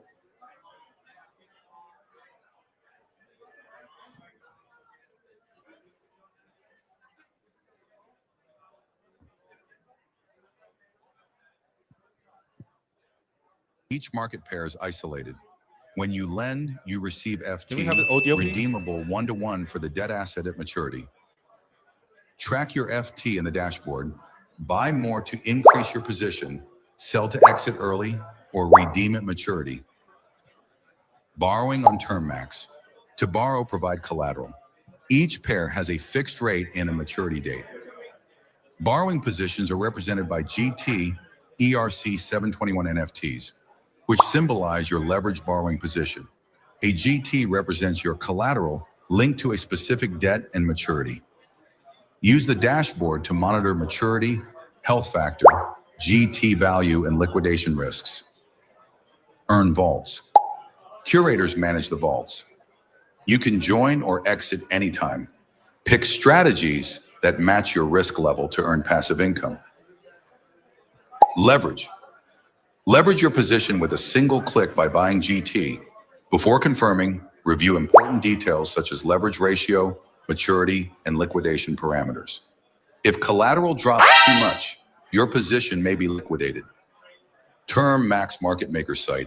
The range order tool allows you to set dynamic borrowing and lending rates based on market conditions. Whether you're a borrower, lender, or trader, you can use this tool to control liquidity distribution and interest rate levels. Simply click on nodes in the chart to set your desired borrowing or lending amounts and their corresponding APRs. Enjoy Term Max. Thank you.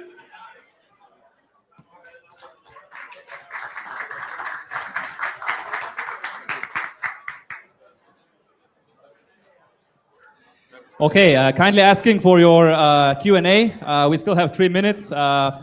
Please, the judges, is there something interesting about this project that you would like to know? Hi, thanks a lot for the presentation. It's very interesting. Could you explain a bit more how to use the AMM V3 and V4 infrastructure to achieve fixed rates? Okay, so the fixed rate pricing AMM model is like you can think of like a Uniswap or PancakeSwap. They have the 2 token price. So for the fixed rate, the 2 token price, it's like the coupon token to exchange the principal token, similar to Pando's pricing model with fixed income. So with the coupon token to replace to have a set price against the principal token to set up the price of interest rate. But we use different from the Pando model. We add on the Uniswap B3 to have a range order. So have a many range order cards. You can decide your own pricing, like a slippage, or you can change your price instantly and without injecting liquidity, and have a bid offer 2 curves, where Uniswap and has only 1 curve. We can actually make it as like a Uniswap pancake swap model, and to make it as a token swap will be very powerful.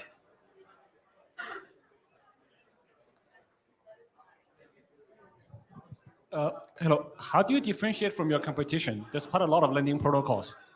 Yes. Okay. So number one, not many for the fixed rate borrowing, some fixed rate lending. But after we just launched on actually earlier, and that we have received a lot of queries from borrowers. They are desperate to borrow fixed for 1, 2, 3 months, even up to 12 months. And then the other thing is that no other protocol has our MM model. We give the market maker curators very flexible like a pricing tool. They can change price anytime. In Morpho, in Pando, Uniswap, nobody can change price. It's the set model. You can only inject liquidity to change price. But we can do the price change anytime they want, and they decide their own slippage, not by the protocol itself. Thank you. Thank you for the Q&A session. We are very, very grateful to have you here. We are very, very grateful for the audience that is concentrated on the 10-minute pitches.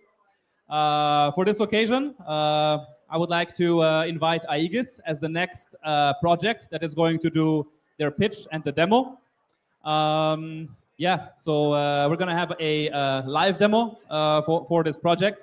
It's going to take us a few seconds just to set everything up. And then we can start right away with the pitch, the demo, evaluate their business model, their innovation, the team, the BNB Chain growth potential, and the gaps that they're closing within the BNB Chain ecosystem, but also the broader Web3 ecosystem, and get all the scoring for the product demos, and thereafter have a short Q&A. So this is the format that we're going to follow for the next 9 pitches.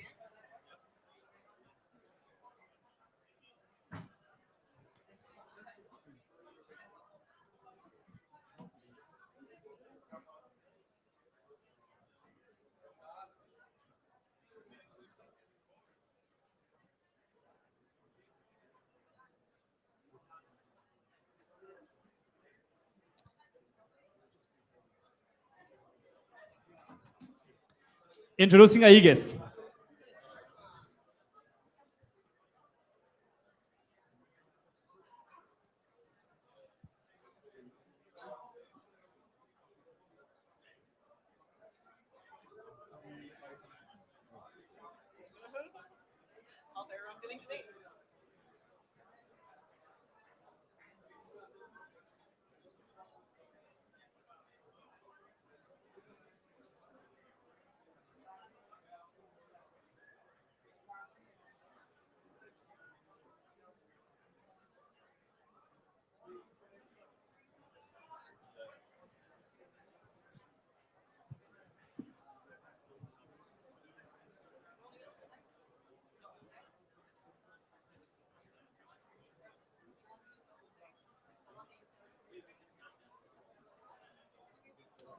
Here you go, guys. Here's the mic. Also a mic. Both of them work. So your 10 minutes are starting now. Hello, everyone. Nice to meet you. I am Ermin, co-founder of Aegis. So I want to begin my pitch with a story. So in 2022, there was a banking crisis in the US, which led to the fall of Silicon Valley Bank, where a major stablecoin issuer Circle held some of the reserves. And it essentially led to the depeg of USDC to 84 cents, which I think nobody expected in crypto, because USDC at that time was, I think, the most trusted and reliable stablecoin. So even them, they were not protected from this risk of the fiat banking system. So that's why we built Aegis, which is a truly crypto-native stablecoin that is totally independent from the fiat banking world. So the way we work, we are a delta-neutral stablecoin that has yield generation embedded in it through the funding rate. So essentially what we do, we go long spot BTC and hedge it one-to-one with BTC margin perpetual shorts. So essentially our collateral margin and the unrealized P&L is fully in BTC. We might expand to Ethereum and Solana as well. So we launched around 5 weeks ago and already proved to the market the restriction for this product. We have already 30 million committed in the TVL. 20 million of that is already minted. 10 million of that is on BNB Chain. We launched on BNB Chain just 2 weeks ago and already have that traction. We are the top 2 pools on Euler on BNB Chain. So we are growing very well on BNB Chain, and we are launching on Pendle this week on BNB Chain as well. So hopefully it will go good as well. So comparing to the competitors, I would say we are the only stablecoin that is fully collateralized in Bitcoin. So essentially we can do that because we use only coin margin futures to hedge the positions. And on top of that, we also receive funding rate that we distribute to the holders of the stablecoin. So yeah, we are tapping into a very big market. The current market cap of all stablecoins is around 250 billion. And the transactional volume of stablecoins surpassed 24 trillion US dollars, which is more than MasterCard and Visa's volumes combined. So yeah, how do we work? So we accept the collateral at the beginning, then we transfer it to the custodians, which is Safu and Copper. And we never move the collateral to the exchanges. We trade only through off-exchange settlement. So essentially, I would say we are safe from this risk of moving the collateral elsewhere. It's always kept within the custodian, which is currently like Safu and Copper. Yeah, the team, myself, I have background. I've been a co-founder at Cointelegraph Research and Consulting arm of Cointelegraph. I also spent some time at Gate.io doing institutional BD, so I know the trading market from the inside. And also we have a perfect team of serial entrepreneurs and DeFi guys. So yeah, and I would say also our core assets, our advisors, which is, for example, CEO of Orderly Network, ex-director of BD at Paradigm, and also head of stablecoin ecosystem on Pendle. So we are putting a combined effort to push Aegis to the moon. So yeah, our business model, essentially we are earning a funding rate that we distribute to the holders of the stablecoin. And we take a management fee of 50 basis points on that. That is kind of like the main revenue stream of Aegis. And we also have a governance token that will be used on staking. And through that staking, users and our treasury could also achieve additional return on the stablecoin. So yeah, we are backed by the best. One of the core contributors is Riverside Hedge. We have one of the best trading teams, I think, in crypto.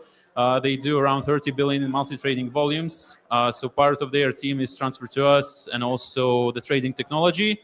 They are one of the top market makers on Binance as well. So we have a very close relationship with them, and that's our core asset. So yeah, in terms of the governance token that will be used for staking, so we will be transformed into DAO. So you holders of AG token will be deciding on new integrations, new partnerships, the fee structure, and also the core utility will be the buybacks from the excessive revenues that we receive from the funding rate arbitrage. We'll put into buybacks of AG token, essentially providing utility for the stakers of AG. So yeah, and now, unfortunately, due to the technical issues, can we play the video or no video? Okay. Yeah, unfortunately, yeah. Unfortunately, the demo is not working, but we have core functionalities on the website. If you go to our main app, .ages.im, we have the mint function, we have buy and sell, and basically the staking, because you can stake our stable coin and put it as a collateral on Euler or Morpho and other DeFi markets. The mint function is available only for KOI beat individuals and companies. We have a pool of initial liquidity providers that seeded the liquidity, and we will expand these partnerships with them to drive the TVL to 100 million and beyond. So yeah, thank you. It's you fine. For your Thanks attention. a lot. Yeah. Thanks a lot for this pitch. The product demo is going to be evaluated as well. Don't worry about it. Maybe moving to the left side. Is there maybe some questions that you would like to ask to the founder? Hey there. So are you familiar with the kind of yields that you can expect from basis trading on Bitcoin right now? Yeah, so current yield is around 4%, but we expect it to be from 8 to 10% at the year end. Last year it was 15. So it's kind of like volatile, but I would say current market is not that great for the funding rate arbitrage, but as history shows, it will get to normal, to this average from 8 to 10%. Okay, so what's the unique selling point of putting Aegis stablecoin onto BNB? Because in my opinion, I would think that there'll be more innovation on, it's a BNB chain demo day, right? Yeah. That you do some basis trading on BNB chain native assets and bring that yield onto guys who are using the stablecoin. I think that would be a lot more innovative in my opinion. Yeah. I think the reason why we moved to BNB Chain is that there is a lot of, I think, boost happening on BNB Chain in terms of user growth and the TVL, and we want to be a part of that. And also we see a huge growth in the DeFi ecosystem on BNB Chain. So for example, Euler launched on BNB Chain, Pendle, and all of these major DeFi lending markets are expanding to BNB Chain. And I think it's a great opportunity for us, to be represented there and to gain more market share by being the first. Thank you. Thanks a lot. A warm round of applause. Thanks a lot for the pitch. And before we transition to the next one, I would have a question for the audience. The audience, I have a question. Are you ready? The next one is Perm. Please come to the stage.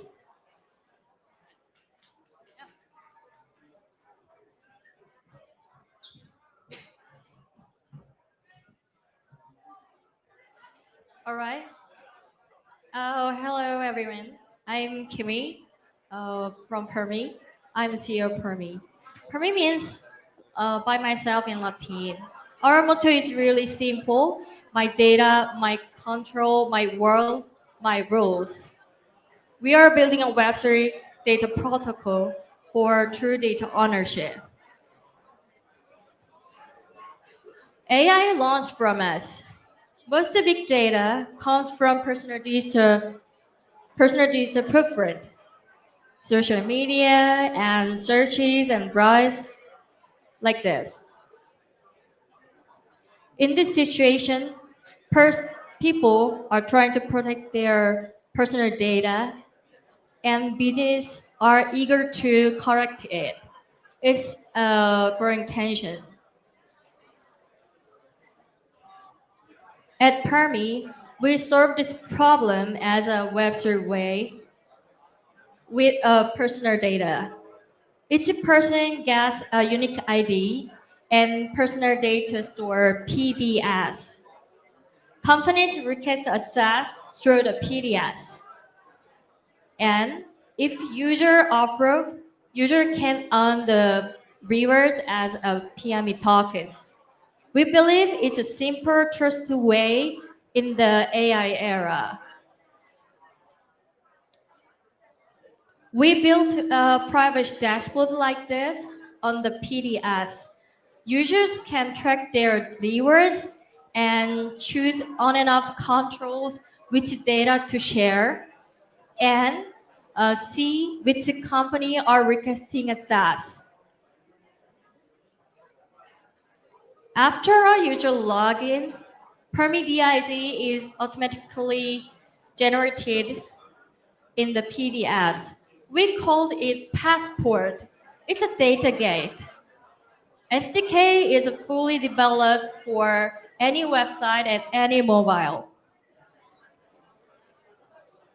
Our login SDK is installed already in the commanding system library. Oh, library is the 5th largest service in the global. Within 1 million monthly login, we are covering 20% of the library users now.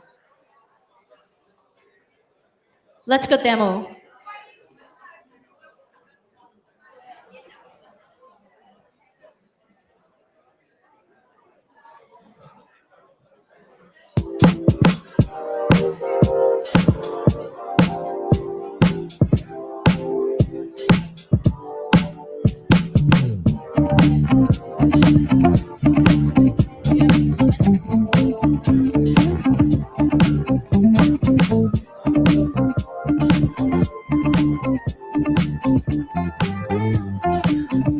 When the users sign up and log in with the Permit Passport, the DID and wallet created automatically. And all the users' behavior in the web, for example, like topics they are interested in, and the news articles they view, it is stored in the PDS.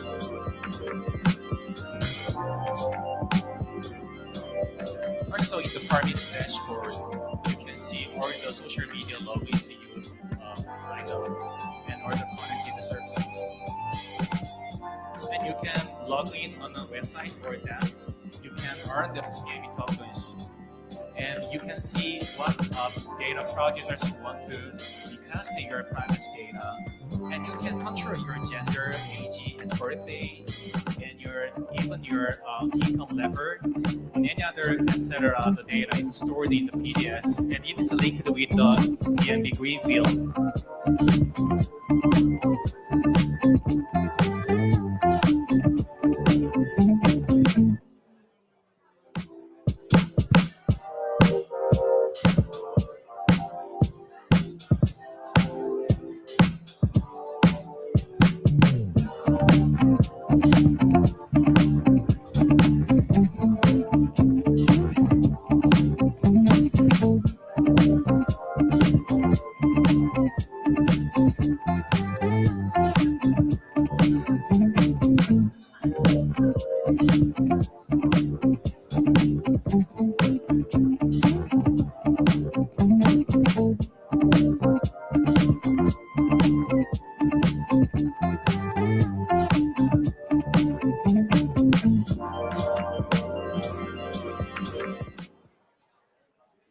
Yeah, Permi has grown quickly. We have global user 240,000 DID and 2.6 million transactions. We have 56,000 potential integration and 6 investors. There are our integrated sites, and we have 13 partners at the same time. We believe BNB Greenfield is really essential to us. We use Greenfield as a data layer, decentralized way. Users' data like a location and gender and more is linked in the DID and stored into the PDS and finalize on the greenfield. With greenfield's access control, permits DID authentication will be powerful. Second, we enable data monetization on greenfield. Our assets are on-chain. And third, we can expand within the BNB ecosystem. Permit Passport is already portable with various apps. We enable the sales of data, but only with the user's fully consent.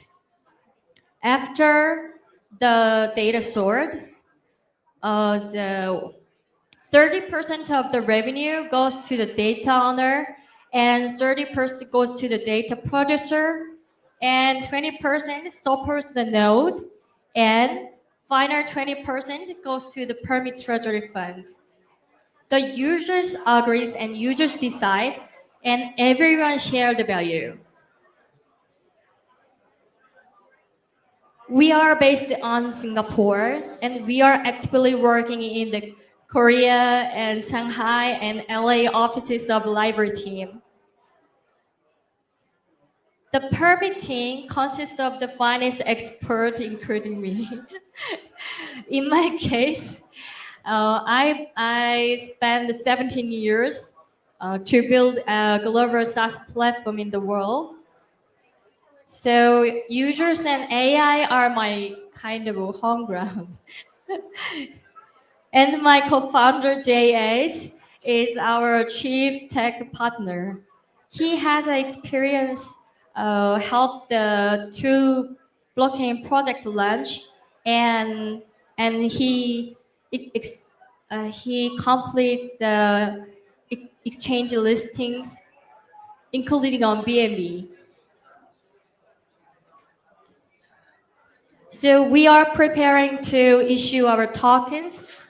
So we look forward to a deep collaboration with BNB Greenfield. At Permi, we don't choose between permission and access. We are building both. That's the future we believe in. Thank you. Thank you. Thanks a lot for this project. Timer is not working. So we have a small, exciting thing. You can vote on who should win the BNB Chain Demo Day. This one is a special one for the audience. Please just scan the QR code, and you have the opportunity to participate and win $1,000 also in BNB. In terms of judges, is there maybe some questions that we would like to ask the team? So just a quick question. Thanks so much. Can you just clarify who you identify as your power user? Who you identify as your core power user for the product, like the target user? Our target users. Yeah, actually, we believe that we want to meet the people who experience like a data breach or a privacy leaks issues, because they believe that privacy matters. Because we gather the people through Telegram and Discord too, so that and the second partner and the core, our partner is that the governance. I mean, the like GDPR in Europe, generally the public regulation, and Korea's privacy protection agency, because that officers in there, they want to control and enhance the user's privacy. And for example, in the Singapore, every businesses have limitation and retention of 2 years of their users' data. But in businesses, every day they don't have to delete or let the users dead. So we meet them, and we want to be a frontier of their regulations in the like the first penguin. Thank you. Much appreciated for this pitch. Give it a round of applause for this team. Thanks a lot. Upcoming, we have FDN approaching the stage.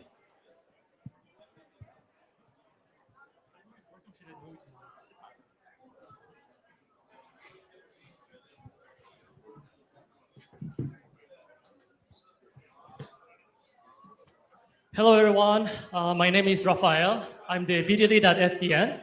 And it's a pleasure to me today to be able to introduce to you about our project, FDN. So without further ado, I'll explain you what is it our project does. So for starters, FDN stands for Facial DNA plus I Network. And essentially, we are an innovative image infrastructure for AI agents. Now, what is it that we do actually? We create AI models. But the peculiarity is that we create AI models based on real facial human data. As an example, you can see here on the left, this is a picture of a real human, a real model. And based on the customer requirements, we create another AI model that can be suited for a wide variety of sectors that can range from AI agent, game, metaverse, just to name a few. The innovation of our project comes that when creating these AI models, we are doing it based on different layers. So we have 3 layers in particular. As you can see here on the left, on the right, sorry, there's the data collection, AI learning, and AI data layer. So these are the 3 most important layers. And as you can see here on the left, this is the workflow. So this is how it works. So first, we need to collect the data. Now you might wonder, how do you collect the data? Well, for that, we have 3 current methods. The first one is the Telegram bot that is already been developed. The second one is through Kaya, as we have been also selected one of 30 global pros in the world. And last but not least, we have through MetaMask, which is we're doing it for the BNB testnet. So once we collect the data, all the data first goes to the first layer.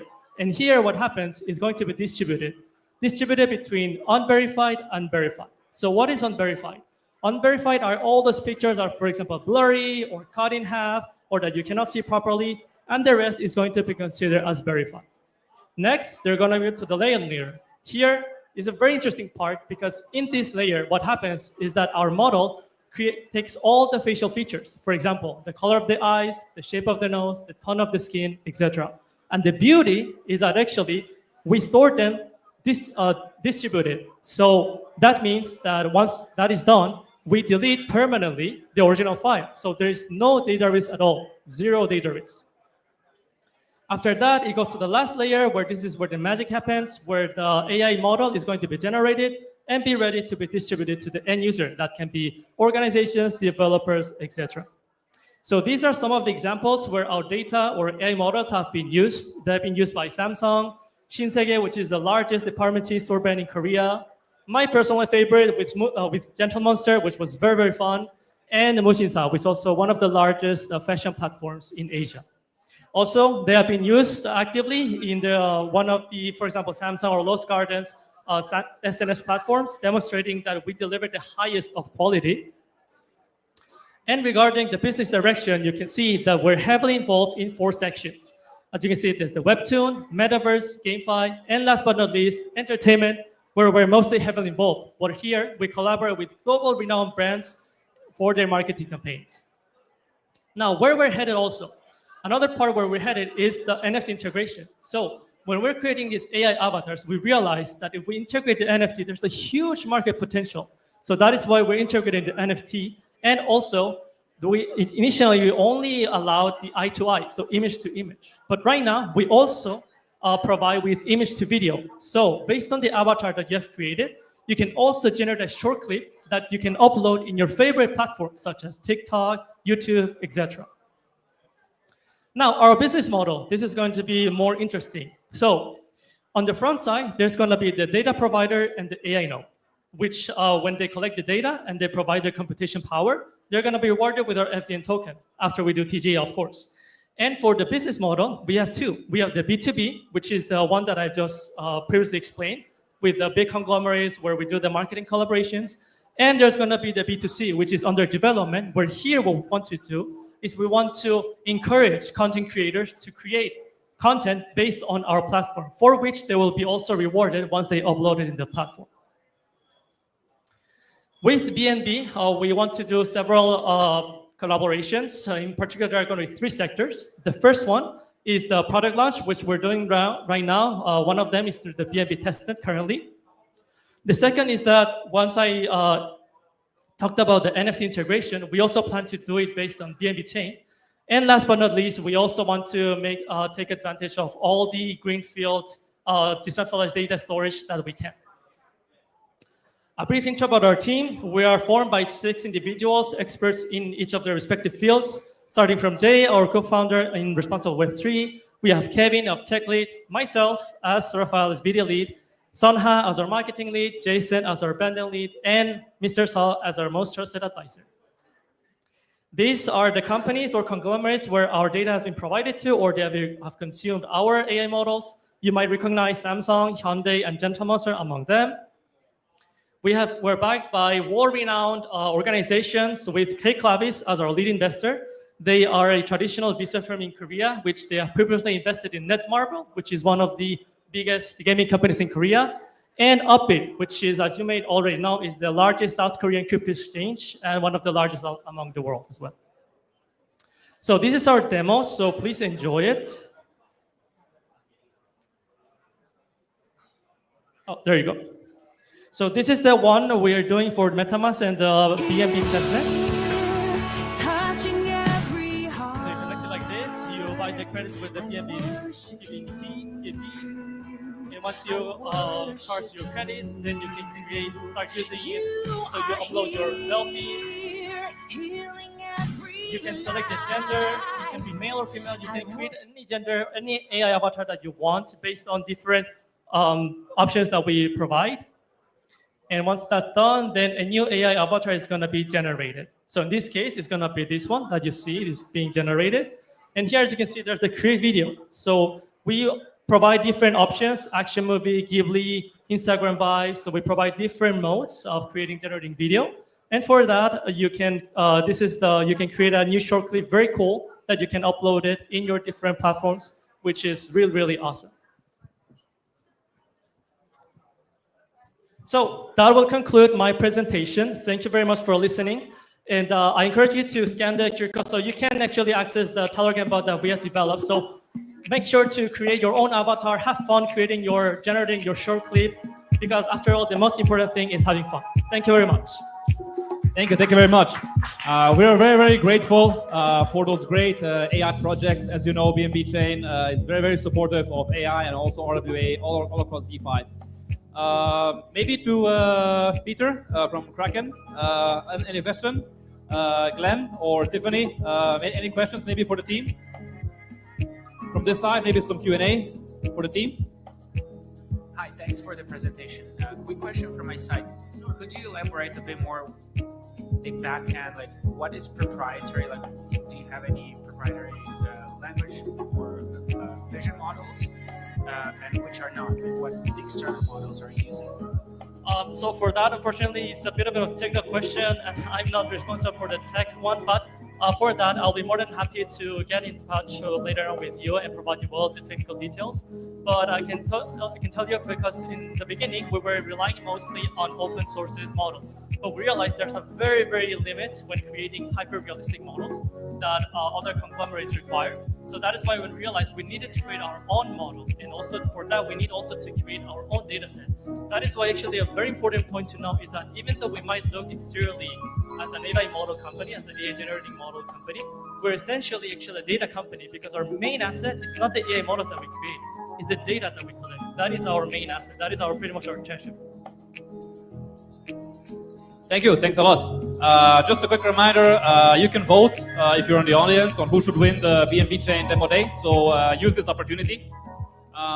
We have actually 2 sessions. We have one more pitch for this session. Then we're going to have a quick rotation, and we're going to continue right after this. D-Live, please approach the stage. Thank you.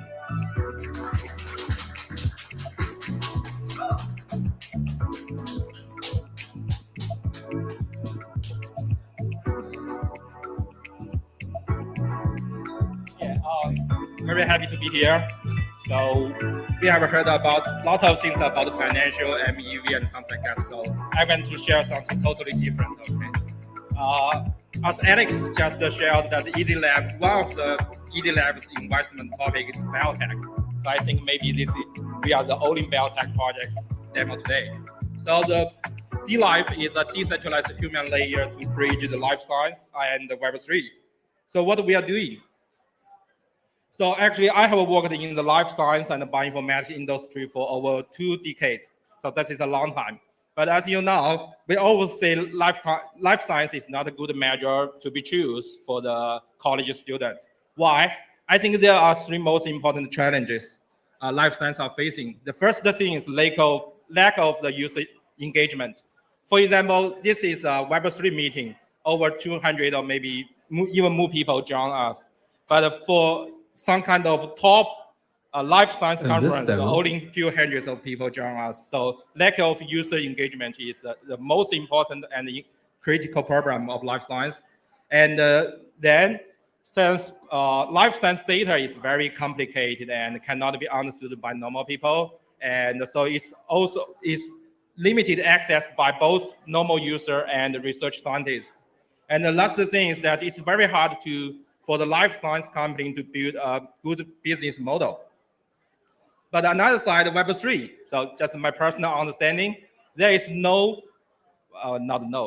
very few real world application and real data on the chains, okay? And a lot of blockchain applications need a proof of human mechanism, which can be spotted by the life science technology. And started from last year, Science CZ and Vitalik started to invest into the design and the longevity project. A lot of new design and longevity projects emerged in this field, but most of them lack of real world product. The reason is that life science supply chain is a very complicated system. So we hope that we can develop something, build something to connect the two sides together. So we hope that we can develop a decentralized human layer to connect life science and Web3. We hope that this will be the first open bell infrastructure to build a totally new life science data ecosystem on-chain. We hope that we can convert multi-omics data into a secure, programmable, decentralized asset that it can be tried, can be monetized. And we hope that we can empower consumers, individuals, like everyone here. You can own, manage, and monetize your multi-omics data, including genomics. So we hope that after we conduct these things, we can bridge the gap between the life science and the Web3. Okay, what we can provide. Sorry, there are some problem about the fonts here. So we are providing 3 products. The first one, and which will be demoed later, is LifePass. We hope that we are developing a genome-based DID framework to help people, this is a proof of human DID based on your genome. And based on the DID framework, we will provide the SDK and APIs to help all the design, longevity, and maybe social file project to make DNA as a programmable asset and used in your product. And we also provide the multi-omics testing kit, like genome test, epigenome test, and a lot of other multi-omics data to help users to get their own multi-omics data and upload to chain. This also will be the gateway to airdrop and a lot of DApps. So this is the demo video.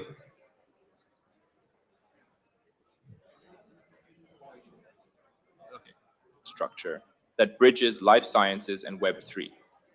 At the heart of this mission is a core principle, data sovereignty, especially for genomic and other sensitive personal health data.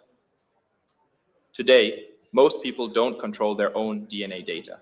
It's stored by companies, siloed in labs, and rarely accessible, even to the person it belongs to. That's why we built LifePass, a self-custody protocol for personal genomic data, and the first step toward empowering individuals to own, manage, and use their data on their own terms. Let me walk you through how LifePass works. It only takes a few simple steps.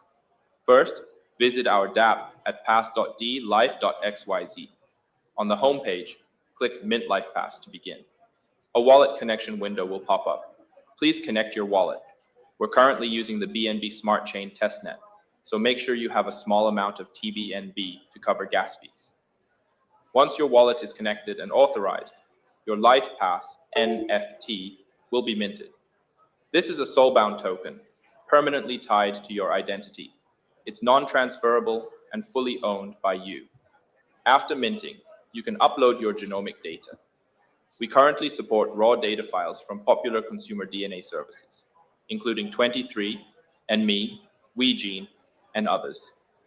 If you're unsure about file formats or data privacy, feel free to check our technical documentation at doc.dlife.xyz. Once uploaded, our backend performs secure genomic analysis.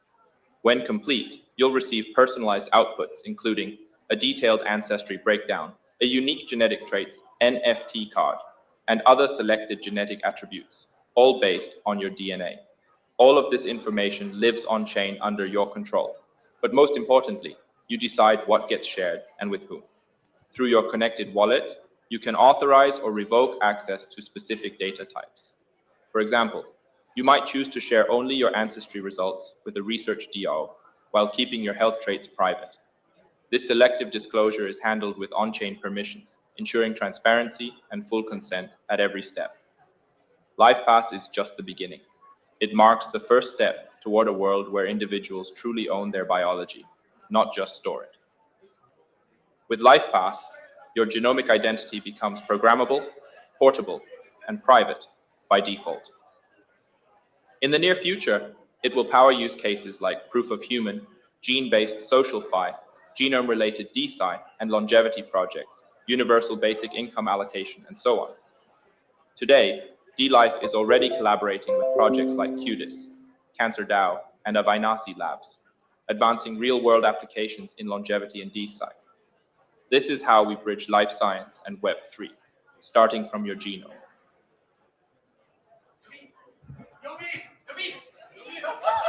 Okay. Thank you. The time Thanks is a lot. limited. Thanks a lot. Yeah. So the next question is, okay, how we can get our genome data? I'm not sure how many people here have your genome or epigenome data, but actually, if you want to get your genome data, that is a very complicated procedure. We have to get the bio reagents, the consumable.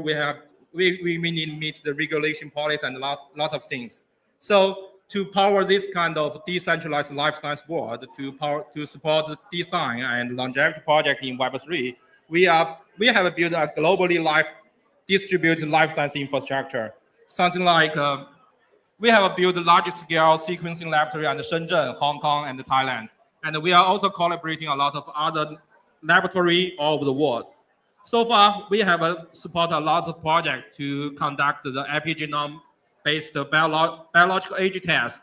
For example, in Hong Kong, Hi everyone. Here's a Hong quick Kong, look at Tag Bali, AI, and an AI-powered Shenzhen, community and platform of course bridging here, Web 2 tomorrow, and and Web 3 Dubai. through So you 5 can join us powerful if you features. want to know more about your biological age, One-click community about your creation. aging Anyone situation. can launch an on-chain community on X So by this is texting not at only @tagido on-chain #deploy project. with We their also have details. developed a lot of infrastructure off-chain, offline. AI handles setup, features, And tokens, we hope that we everything. can develop an ecosystem based on your genomic data, not only design. For example, we hope that the data accumulated in the network can support life science research, new treatment, new drug, new medicine. And we also hope that we can support some simulated descendant on-chain. So that is a new kind of social fi based on your genome. And we have a lot of things can be do, something like a crypto family trust verified by your genome, which is the most reliable evidence for your blood ties with your family members. And for example, building the ethnic community, which also can be verified by your genome, right? So what we want to do on BNB Chain, what we can contribute to BNB Chain. So so we have deployed the demo on BNB Chain already. And if we can achieve our goal, BNB Smart Chain will become the #1 layer 2 to power all the bio assets and the future of design and longevity. And since the core concept in the DLife project is the data, multi-omics data. So we hope that we can store all the data in the decentralized storage layer greenfield. So I hope that we can store over 10 million or maybe 100 million genome or multi-omics data in the greenfield. And the greenfield will be the largest data layer for science and longevity on-chain.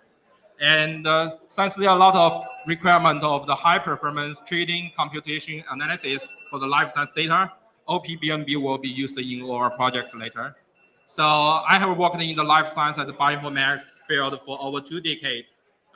Yeah, we have over 50 publications on AI and multi-omics data in top journal. And so we have a complete team already. Thanks, and I'm sorry I spent 1 minute more. Thank you. We appreciate having you a lot. We're just going to probably have one question because we're slightly over your time. Is there maybe a question from the judges? I have a question. How much does AI companies pay for that genome data? How much customer pay for their genome data? The companies. How much do companies pay for that data? It depends what kind of genome you have. If that is genome only, it's very cheap. So you need a lot of clinical information, phenotype information to be attached to your genome. Then it will be very expensive. So this is why we need Web3. We need an ecosystem, not only the data. We need an ecosystem to incentive people to continually provide their phenotype information to the network. So this is why it is very hard in the Web2. So I have founded a 23andMe like company 10 years ago. We have tested over 1 million people's genome. But so we can use US dollar to encourage people to donate their clinical information, but that is very expensive and not sustainable. So this is why we need Web3. So yeah, this is a very good question.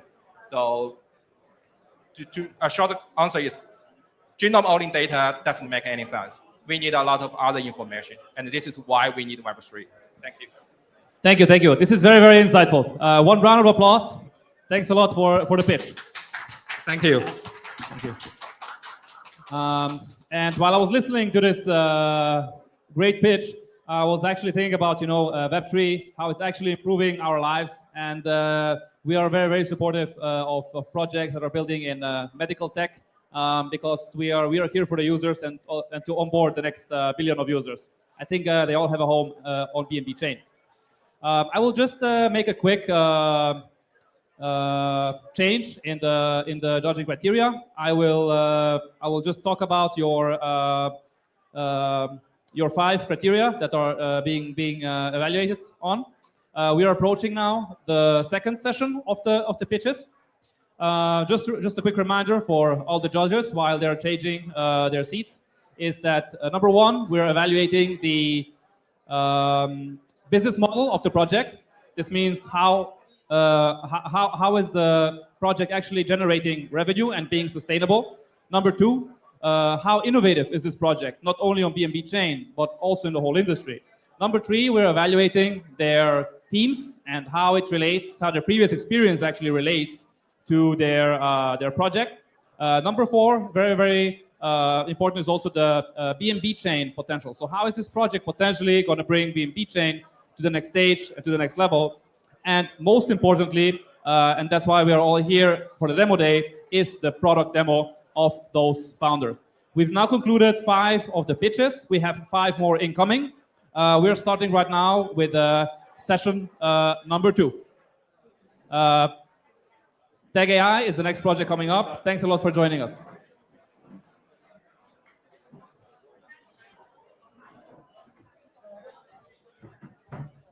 Hello. Good afternoon, everyone. I'm Cindy, and this is Tag AI founders, the founders of Tag AI, Guazi. So I'm very happy to be here, and I'm very nervous. So I just read.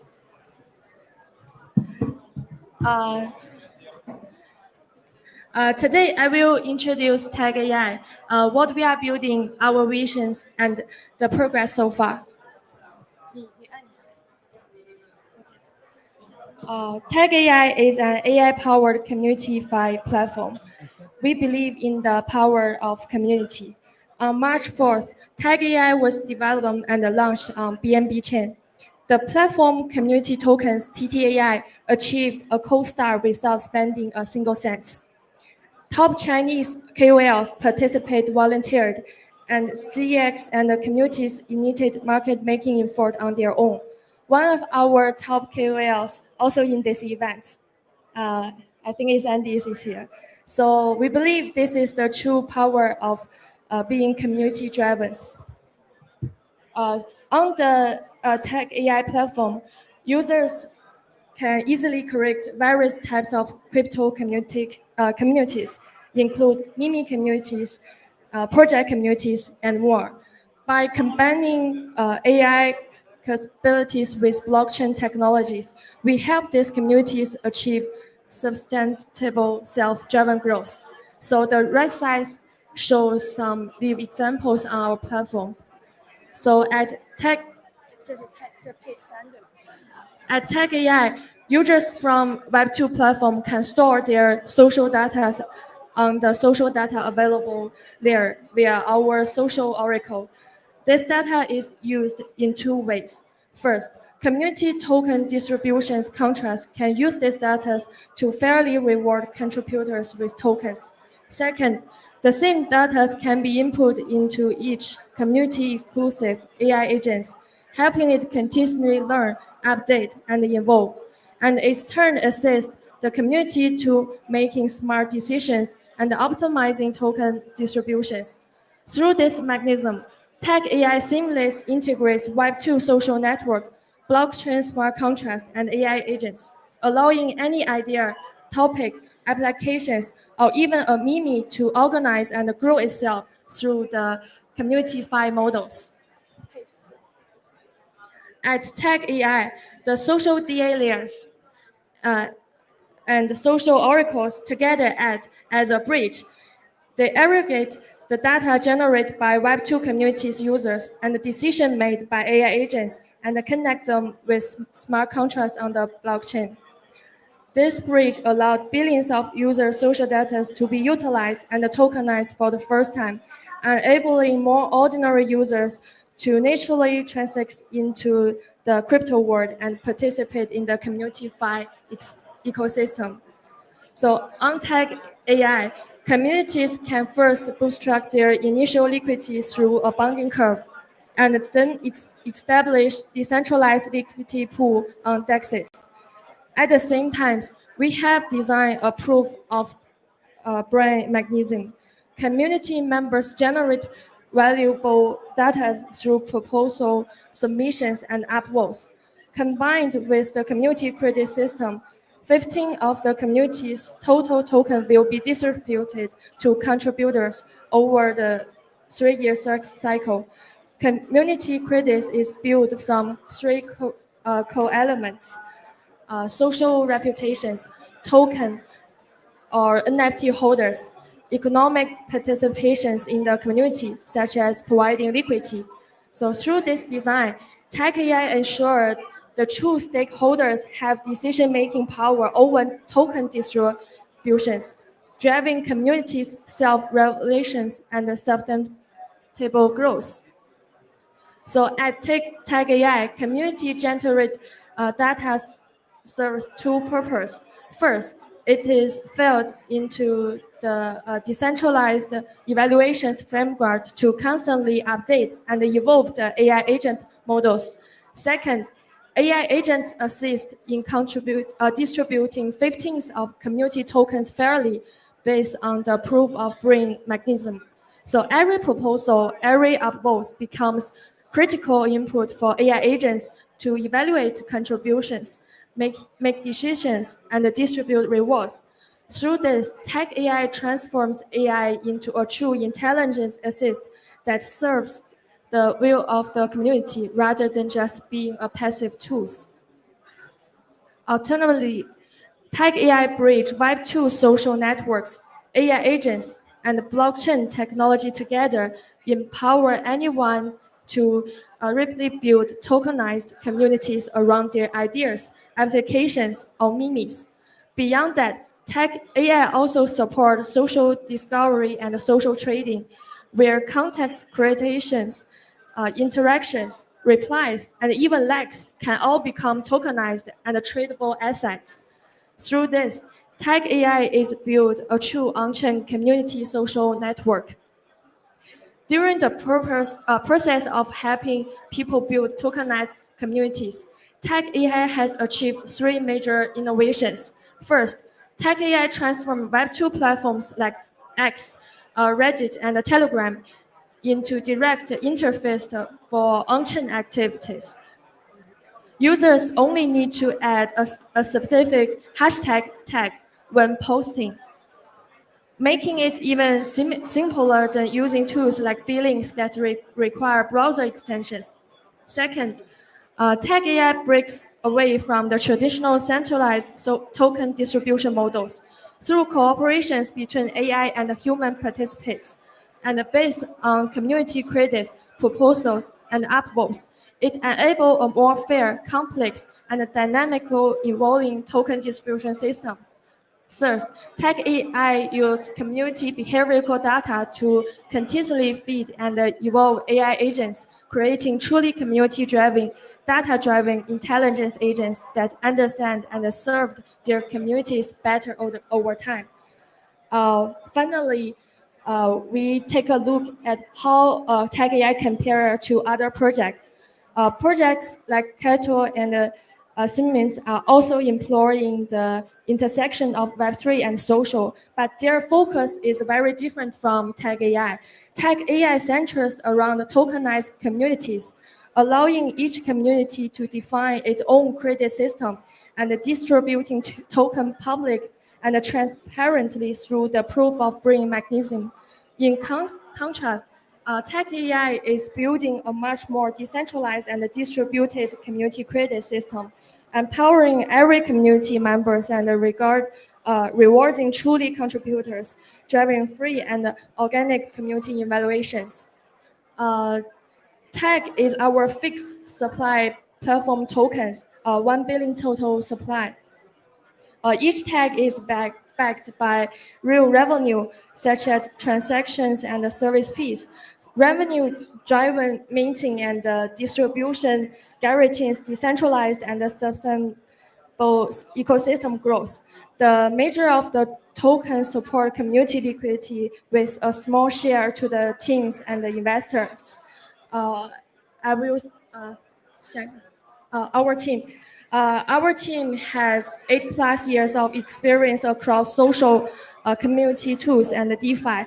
We combine technical depth, community insight, and growth expertise, laying a strong foundation for Tag AI success. And we have a small demo video. Hi, everyone. Here's a quick look at Tag AI, an AI-powered community-fi platform bridging Web 2 and Web 3 through 5 powerful features. 1. One-click community creation. Anyone can launch an on-chain community on X by texting @TagIDAO/deploy with their details. AI handles setup, features, tokens, everything. Just like that, you're live. 2. Seamless content rewards. Post with hashtag #TagAI plus your community tag, e.g. #TTAI to start earning. Others vote, and rewards go 50-50 to creators and curators based on credit scores from token holdings and liquidity. 3. Community AI agents. Each community has its own AI agent trained on your content. It learns, interacts, and grows with your community. 4. AI-powered curation. Our AI doesn't just learn, it curates. High-quality content gets better visibility and more token rewards, making the ecosystem smarter and fairer. 5. Community-driven growth. Tip: any X post with @TagAIDAO tip token, and it becomes part of your community content. Creators are notified and invited in, fueling viral growth. Plus, dashboards, governance tools, credit scoring, and more. Tag AI is more than a bridge. It's the future of intelligent, tokenized communities. Let's build together. Yeah, that's all. Thank you. Thank you. Give us. Thank you. Give it a round of applause. Thank you. Thanks a lot. Thank you. We're doing a quick switching of the judging. Could please the second session judges approach their seats? Thank you. Thanks a lot. Yeah, guys, just so you know, we're going to have later on a big networking session. So we're going to have a lot of photos, all kinds of stuff. So if it's fine, just please prepare for the networking session after the pitches, which is not right now. So we're doing the networking after the pitches, yeah? We still have 4 pitches which are going to present here. They're going to have their product demos. We're going to evaluate them based on the 5 criteria. We have right now coming Jin here from CoinMarketCap. We have Sally from Amber Group and Sebastian from Faculty Group. Give a round of applause for the second round of the judges. Thank you for joining us. And on this occasion, could you please, the project up next is approaching our stage, and this should be Ion.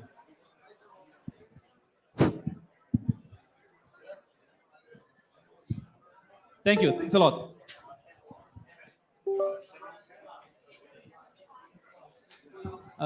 The audience, thank you for joining us. Could you please give the founders some time so that they can have this important moment and those important 10 minutes. The judges would also like to hear the pitch properly. So if you could just move, would like to talk to the networking area, that is very, very much appreciated. Thank you.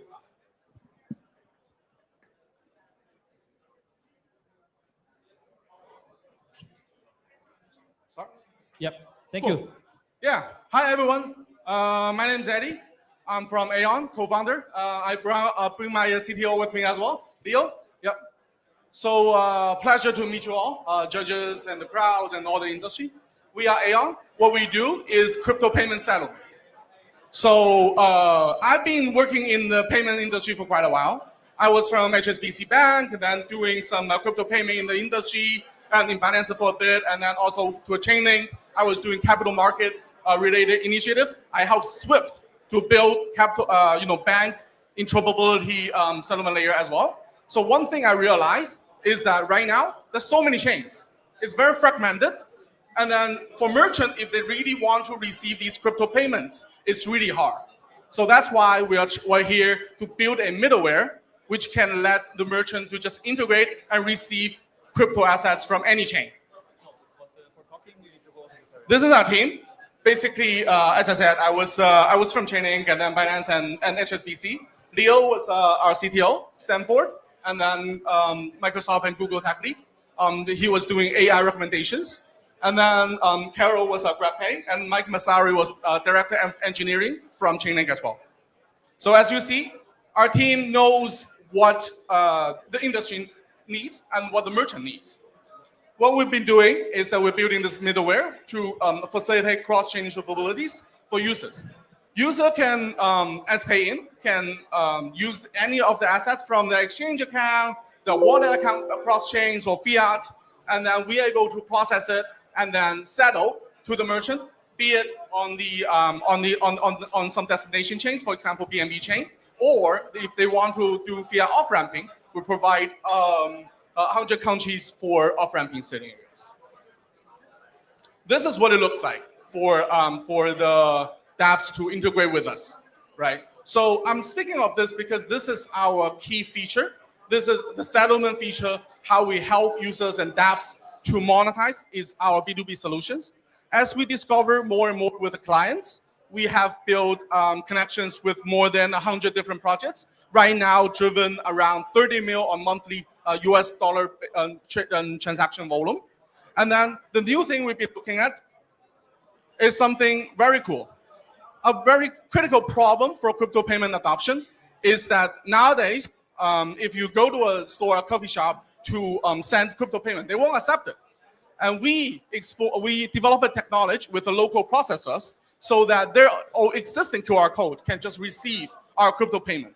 This has been already done in Southeast Asia, in Africa, and part of Latam. We are covering over 3 million merchants right now. In Vietnam, these days, now, very, very much now, you can just go and spend in the coffee shop. We've been doing some use cases in Thailand as well. And then this is a mobile power bank. You can just scan it and integrate with it. So right now, a lot of wallets has been working with us, including Trust Wallet and Bybit exchanges, KuCoin exchange, all the exchange money. They want to use their existing user to allow payment to the real life use cases. And some KOLs even use us to collect donations and tips. All of these things are crypto payment adoptions. And this is something I'm excited for. I'm here for utility. I'm here for adoption. I'm here for real deal. So now I bring you to the next one, the next big thing, which is AI. So this is something I'm really excited about. And this is the first time I think I show to the crowd. So ChatGPT is really good. AI agent really good. But something they cannot do, they cannot buy your book. Just ask them right now. Can you buy a book from Amazon for me if I even grant you the credit card? No, they cannot. Because of the fiat compliance, the frictions, and in the TradFi space, there's a lot of friction inside. So what we've been thinking is that, can we use crypto as the payment rails for the AI agent to pay for their services? And we did it.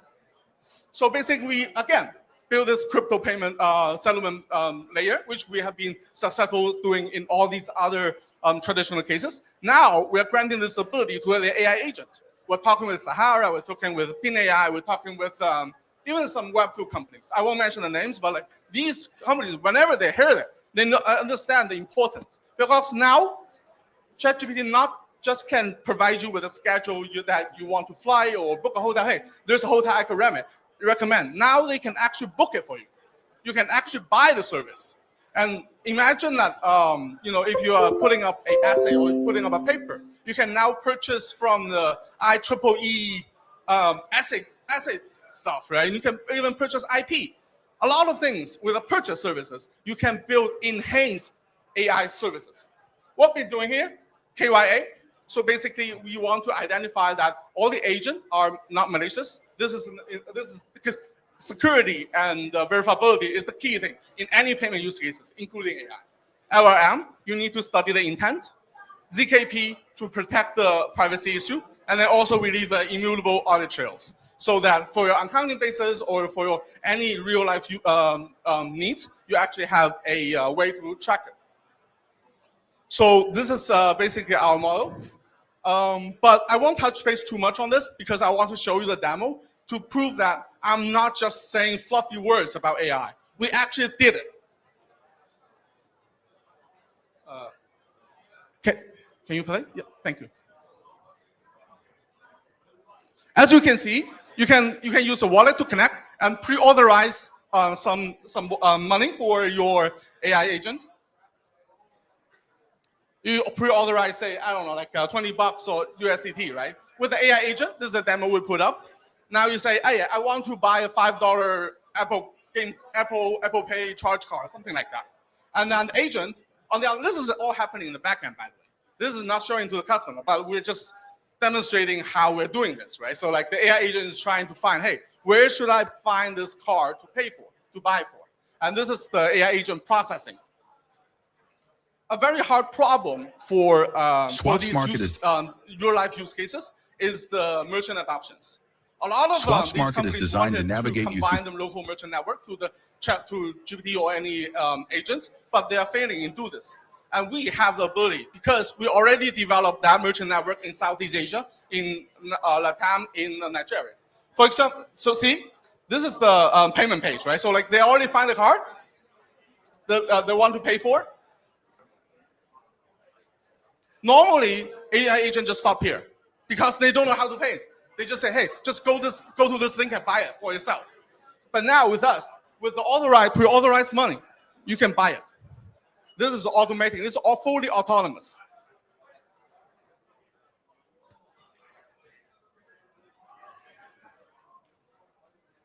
In different countries, they have different payment rails. We integrated a bunch of them so that it's scalable in different areas, in regions.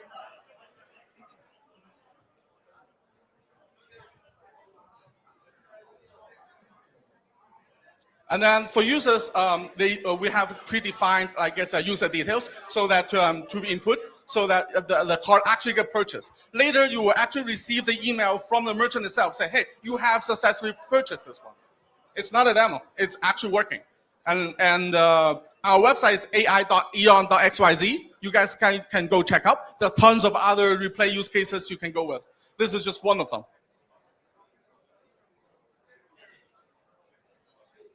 We're showing extra steps so that the process is more clear. So initiating the payment, right?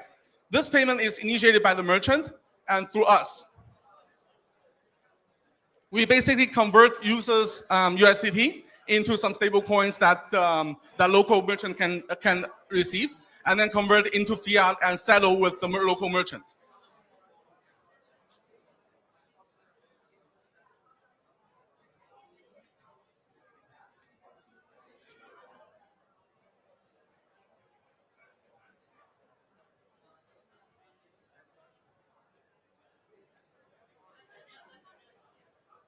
Now the payment is successful, I believe. And then this is how much you spend. And then this is the invoice we give you on your behalf, totally. You see, on the Gmail, you actually get this this card purchase. You see, it's from the merchant itself. This is not a demo. This is working. And we already have the API ready for the AI agent. If you are building a framework, if you're building an agent, we welcome you guys to connect with us, and let's build it together for the AI future.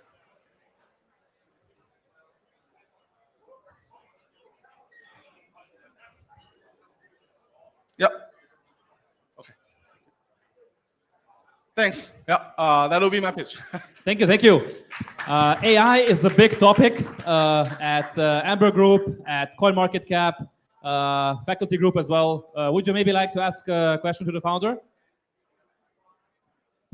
I have a question. Thank you, Eddie, for the presentation. So my question is there any limitations about the merchants that the payment solutions for AI agent is supported, and also where do you add into the buyer's information, like for example, my address, my numbers, etc. thing? Can the AI agent memory all the information from me, or they cannot? Right. This is a two-part question. So for the first part, we are supporting. So for the merchant to be supported, you have to work with the local processors, acquirers, and the merchant network, which we did with Southeast Asia and those companies. And yes, it's regional by regional. It's not a one-step process. But once you conquer one of the places, for example, Vietnam, we work with 3 different processors and the banks there, so that the 1 million merchant behind it will immediately be able to adopt to it. But that's a process. And then for the second part of privacy, we definitely have a ZK system to make sure that your information is not being leaked, and then everything is being kept in your own basis. So for AI agent, is it live right now? And then what's the traction? For AI agent. Right, I think this is a very interesting question, right? So I think not a lot of AI agent is live, to be honest with you.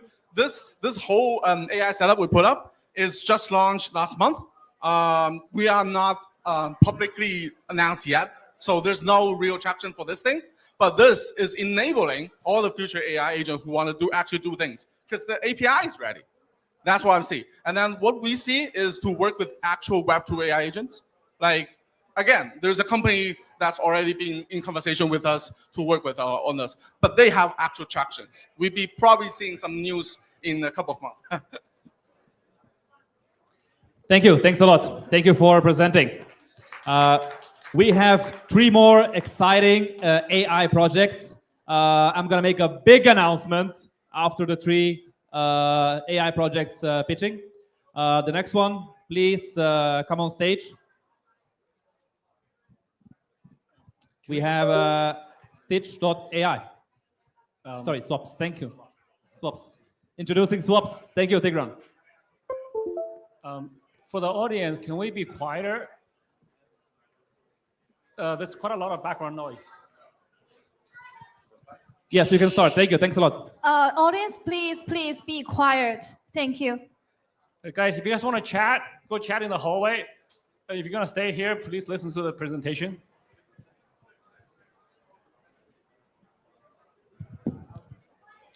Hello, ladies and gentlemen. My name is Taigan. Today, I would like to introduce our new product. It's called Swaps Market. It's abstraction of complexity of DeFi.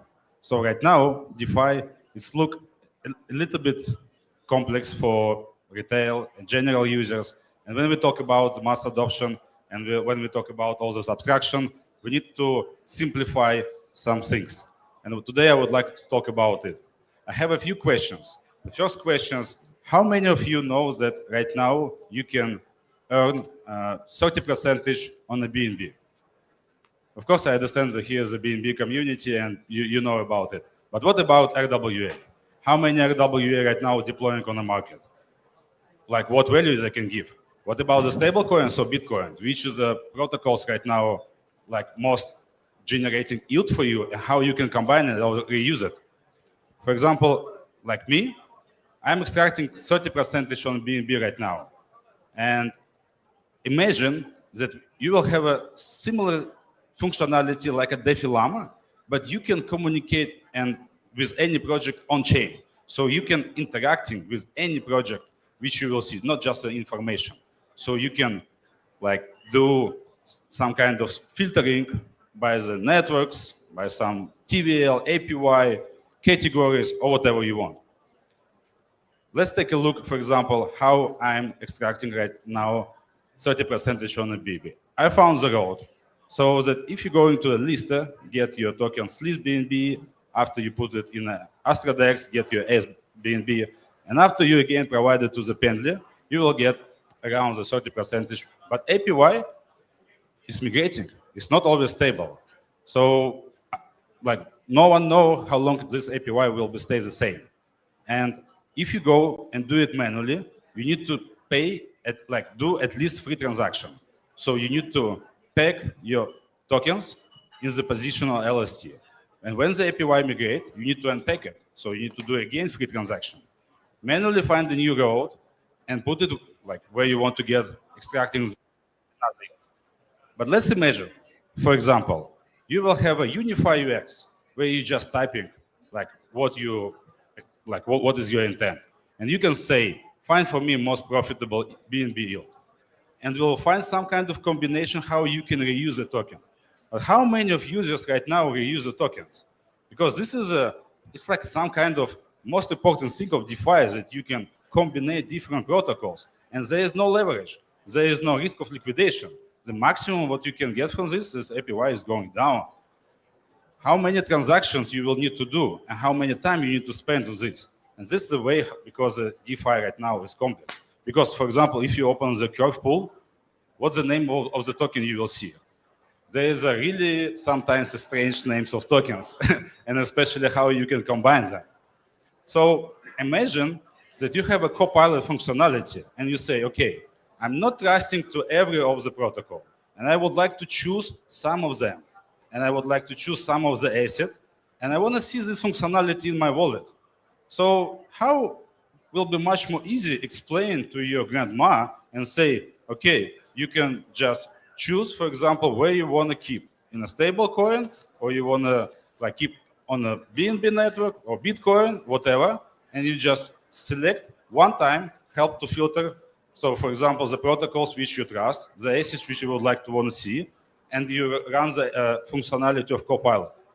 Why we should do like this? Because APY is really migrating.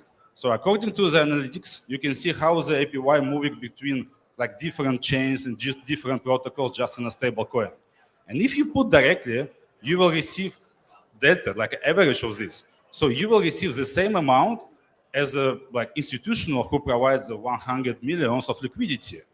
But if you use it as a like open source model on your smart wallet, which you can choose where you want to put in what time. So according to our analytics and what our agent right now do, for example, if you are a retail user and you have a 10K, you can extract more than 10% of a stable coin.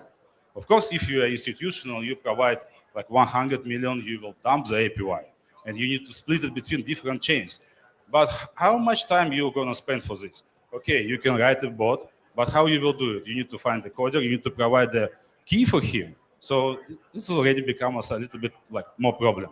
We're not trying to compete with the agents. So what we are building framework so that anyone can upload their agent and you can choose how you want to monetize it.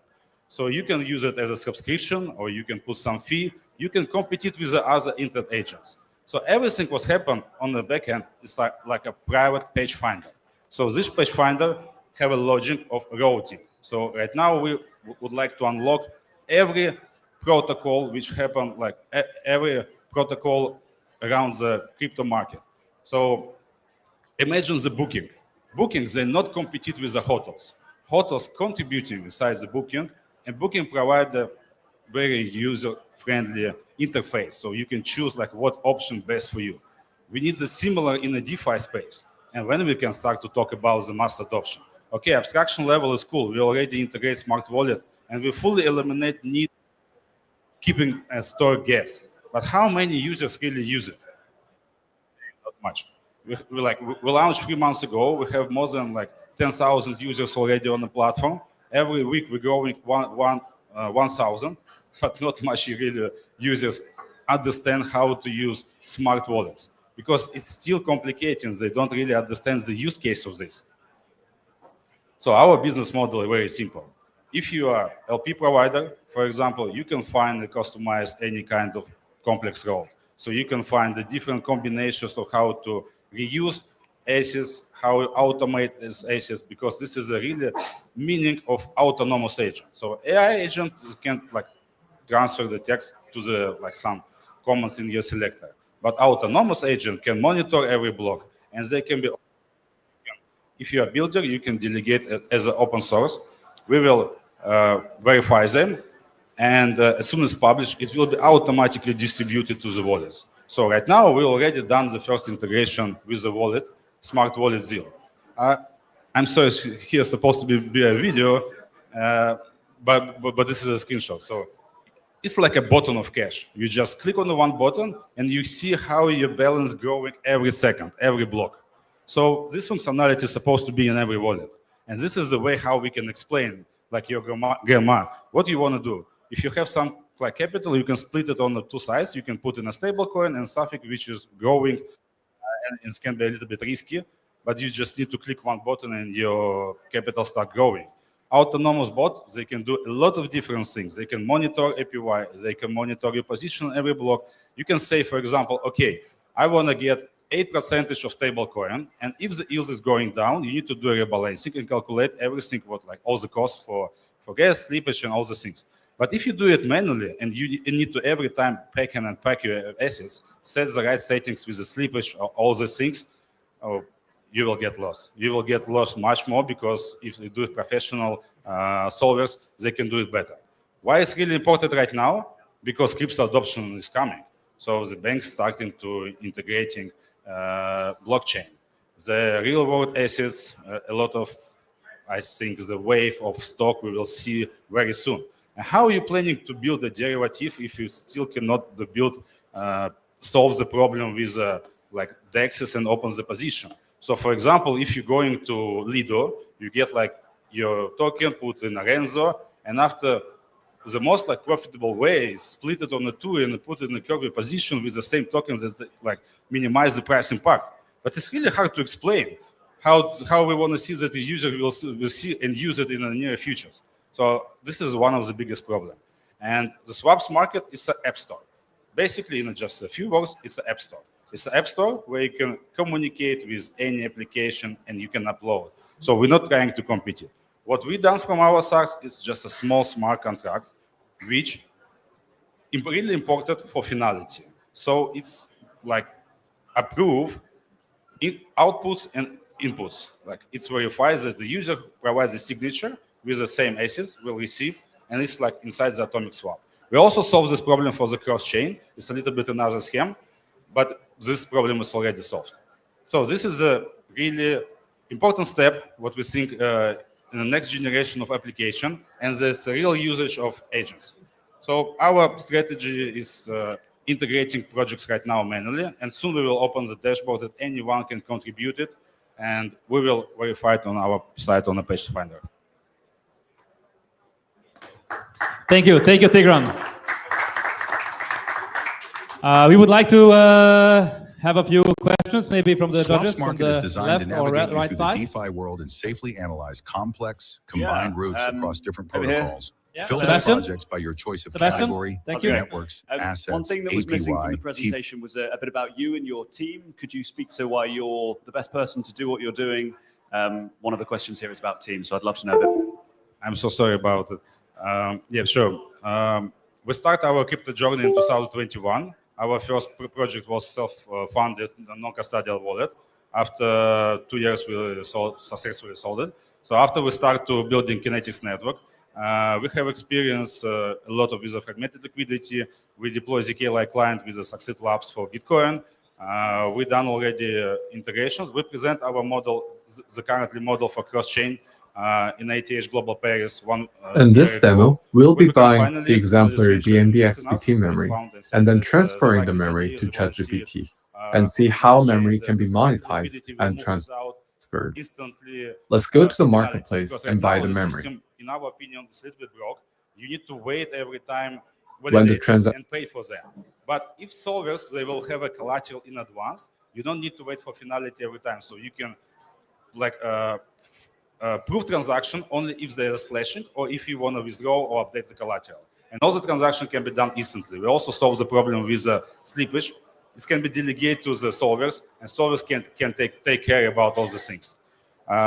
We've done already integration with different wallets like Azil, Picnic. Right now we integrate Safe and Pay. Thank you, and thank you, Tigran, for joining us on such very short notice. Sorry? It's supposed to be video here. Yeah, do you have a demo? I think you have a demo, right? Your demo is inside of the pitch deck, yeah? I just click one button. I think Yeah. Could we ask maybe for the quick demo of the project from the AV team? I see that AV team already confirmed everything's fine.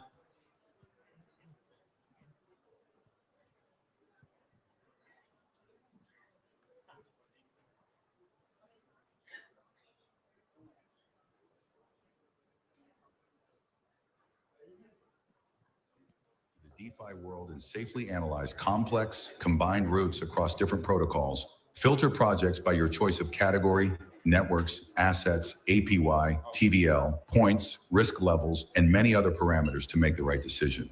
Choose the project that suits you, select the asset for sending, check all parameters, and sign the swap. Track your earnings, accumulated rewards, and enjoy DeFi in a new way. Delegate the agent to search for complex routes, choose the routes you like, or activate the Copilot feature for automatic rebalancing. Integrate the Swaps Market SDK to access thousands of projects. Use the Auto Earn feature to offer your users automated execution of intents of any complexity. This was a great demo. Thank you. Thanks a lot. Round of applause for Tigran from swaps.io. Thank you. Thank you. So we have two more AI projects. It's going to be two more concentrated sessions. I'm going to make a very, very big announcement later on as agreed. But for the next project, please approach the stage. Thank you. Thank you for joining.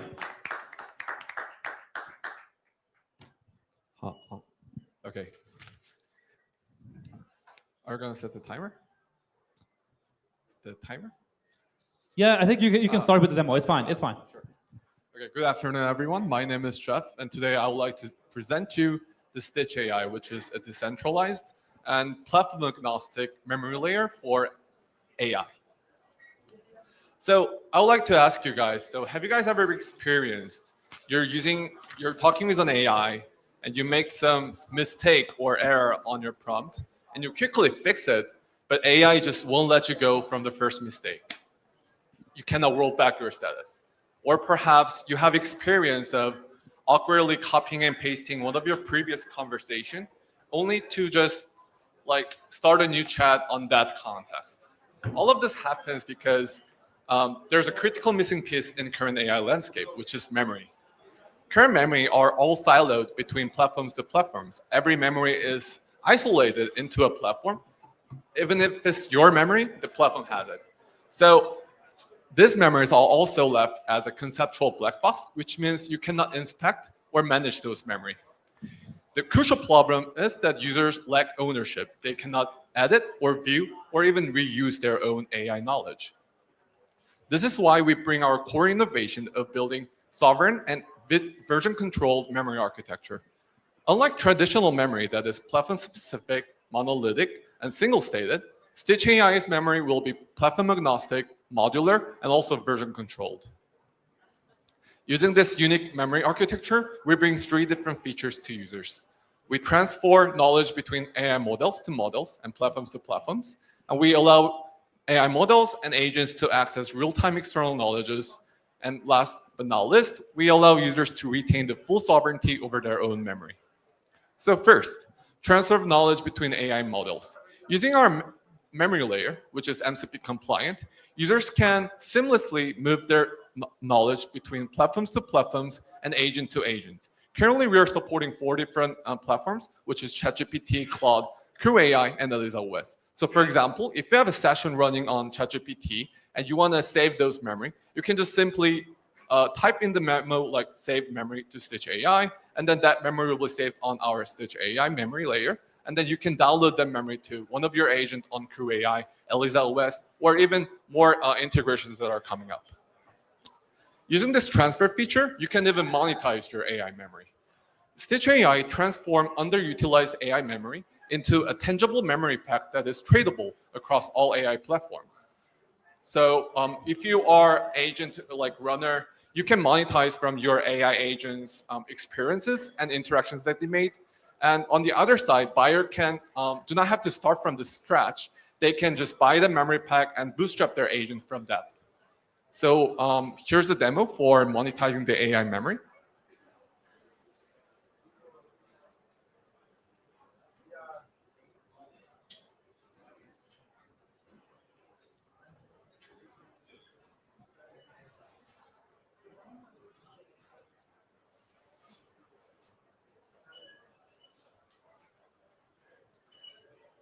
Sorry, I think there's a technical issue.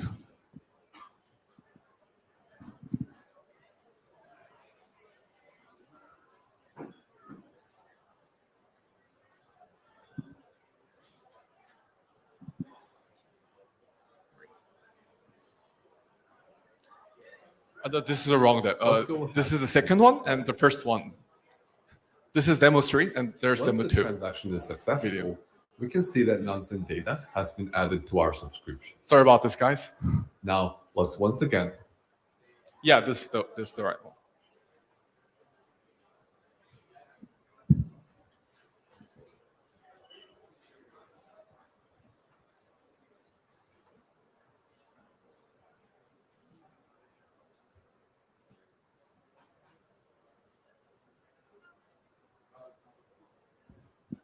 I think the sound is off. Transferred. Let's go to the marketplace and buy the memory. When the transaction is complete, we can see that we have BNB XPT memory on my memory space. This page instructs you on how to use Stitch AI in each different platforms. We need our API key, so let's copy it. Now let's head to ChatGPT. Stitch AI has deployed our custom GPT on OpenAI, so you can head to an Explore tab to search for Stitch AI. Now let's say hi. It instructs you to insert your API key. When you input your API key, the authentication is approved and you can check your wallet address. Now let's see what memories we have in this wallet. GPT mentions that we have one purchased memory, which is BNB XPT, and that memory is currently loaded. Now, let's ask some questions to BNB XPT. I asked, what is the most mentioned meme coin in BNB Chain this week? It replies that the broccoli is the most mentioned meme coin. Now, let's ask him, which meme coin do you think the CJET liked the most? It replies that broccoli starting with F3B will be the lucky one. Those CJET have never mentioned that what his favorite meme coin is, GPT assumes that it's broccoli using the clues in the memory. Yeah, there's some delay on the sound, but let me explain what happened. So we went to the platform and we bought the BNB XPT, like exemplary BNB XPT memory, and then we used that memory on our ChatGPT custom GPT of Stitch AI, and then you can load those memory to your ChatGPT to, it's like chatting to BNB XPT in this experience. So this was a monetizing on AI memory demo. Yeah. So the second one is we allow AI agents and AI models to have access to a real-time external knowledges. Stitch AI transformed the domain expertise and external data into a LLM-ready memory pack so that AI models and agents can have instant access to those up-to-date data. So those content provider can vary from market data feed, research analytic, data marketplace, or even domain expertise. There's a demo of accessing an external memory.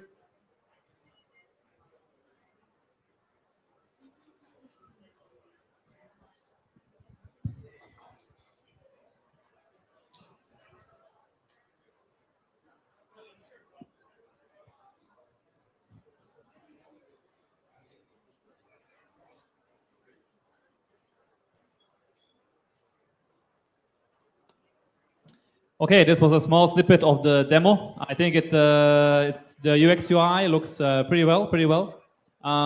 Is there maybe some questions from the judges that before I make some big announcement?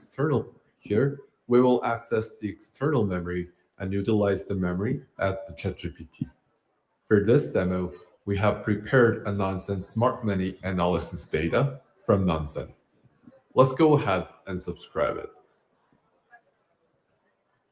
Once the transaction is successful, we can see that Nonsense data has been added to our subscriptions. Now, let's once again go to ChatGPT. First, let's check if the purchase memory is updated in our wallet address. We can see that Nonsense data has been successfully loaded to our ChatGPT. Let's ask a question that can utilize the Nonsense data. Let me ask, what is the emerging meme coin being heavily accumulated by the smart monies in the last 15 days? I also asked GPT to show their accumulation patterns and potential signals I can get from it. ChatGPT answers that Turbo is the most accumulated token, and the accumulation patterns were mostly on Uniswap v3, and that it implies that the accumulation might be still at the early stage and trades were clustered in specific price band. This was a demo. And last but not least, we allow users to have full control over their memory. We structure the existing black box memory into a modular and addressable object. Just think of a GitHub for memory.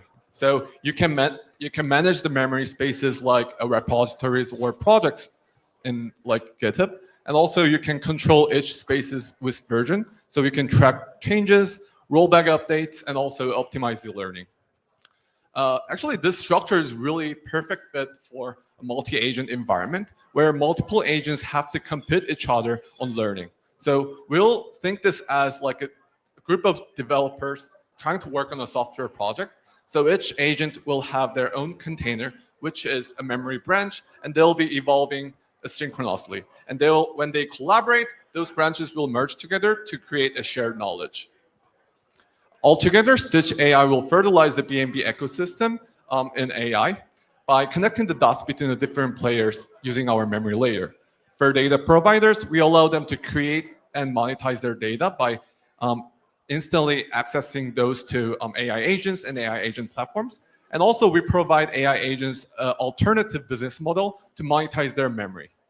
And also, for AI agent platforms, we give them an instant access to an interoperability between the platforms, which means they will have more easy onboarding of the users using our memory layer.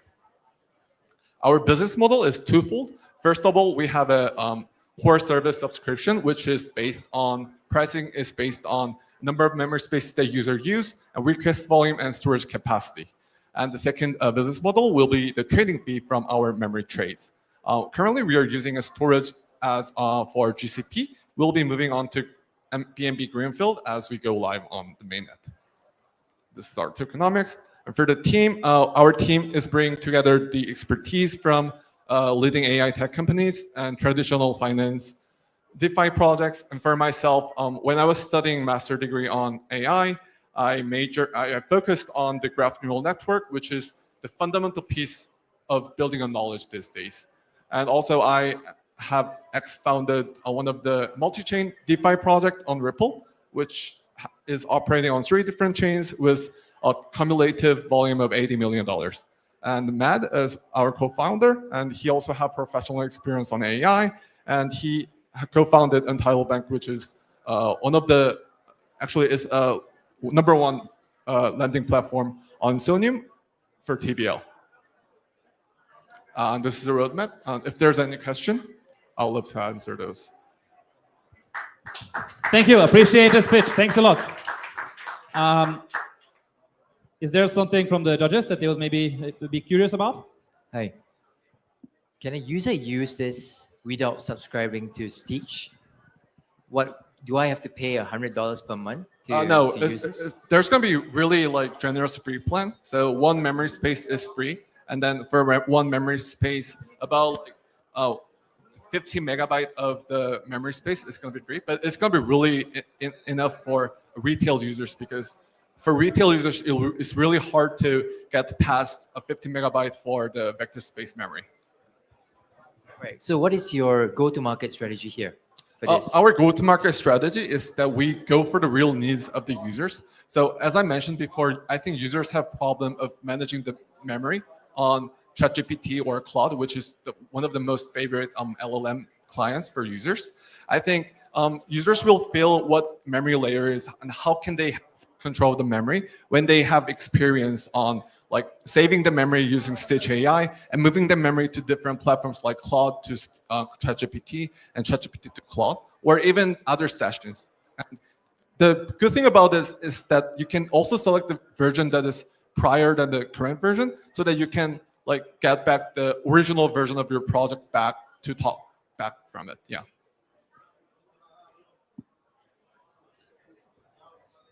Thank you. Thanks a lot for joining us. Thanks a lot for this product demo. We are not closing the event yet. We still have 2 hours, so the venue is closing actually at 5 p.m. For this occasion, I wanted to thank all the sponsors. I wanted to also say that BNB Chain team is also here. I'm Ben. You can also always talk to me after the pitches are over and the networking begins. Diana is also here. Thank you, Diana, for joining. Sarah, thank you a lot for joining as well. And Marwan, great job on the panels as well.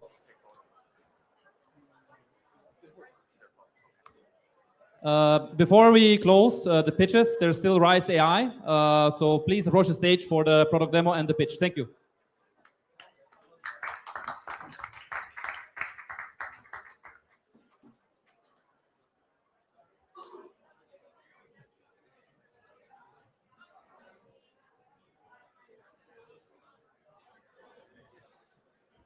Testing.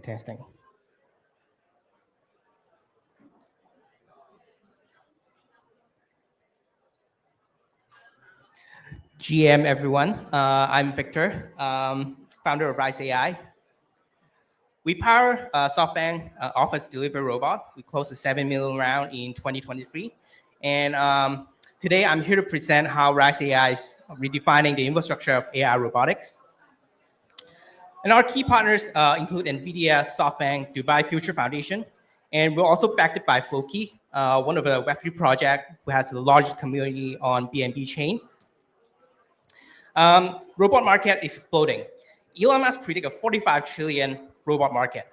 Imagine owning a robot are as casual as essential as owning a smartphone. And Rise AI is building infrastructure for that future. However, there's a bottleneck. Robotic AI is starting for data. Physical AI requires massive amount of real-world diverse real-world data set to truly generalize across different environments. And today, this data is expensive and fragmented. So Rise AI aims to solve this by turning every robot into a data collection agent. Our robots collect rich data from camera, LiDAR, touch sensor, audio, all directly from the real world. And we develop our own proprietary cross-robot embodiment technology that can generalize learning across different robots to minimize performance loss. And our business model is simple. First, the data contributors, everyday users, robot operators, they contribute spatial data to our AI foundry. and they receive RISE token as a reward. And the AI Foundry is managed by the RISE Foundation. And we use that data to train a powerful robotic foundation model. And we leverage BNB Greenfield for scalable and cost-efficient data storage. And our revenue comes from two key streams. First, the daily consumer. For robotic company, research institution, they purchase raw unstructured training data directly from us. And second, the AI consumer, the robot maker who wanted to integrate a pre-trained model into their hardware instantly. And this revenue engine will position us in a center of robotic economy. And to scale data collection, we introduced a robotic SDK that allows any third-party robot to integrate into our network. And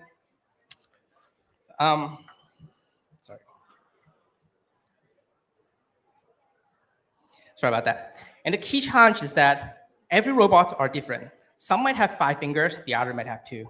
So with our cross-robot embodiment technology, we can map diverse robot behavior into a unified format, enabling our models to learn general physical world reasoning. And we're not starting from scratch. So far, we have over 500 RISE robots has already deployed in the world to support the RISE AI data sharing protocol. And every day, this robot are collecting massive amount of interactive data at scale. And right now, we're entering homes. This robot, we introduced the AI companion Minibot M1. These robots are aimed to deploy at home from kitchen, living room, bedroom. This data are critical for general purpose AI. And the M1 is designed to be alive with animated eyes, AI chat capabilities, playful personality. This will drive the emotional connection to a deeper level, and hence higher adoptions and more data that we can collect. And we're grateful to partner with NVIDIA through their Jetson platform to efficiently process spatial data at scale. And here's a product demo.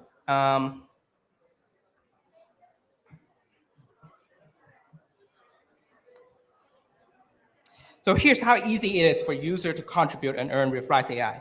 So first, user uploaded data captured from the Minibot M1, organized into episode, which are a complete sequence of interaction.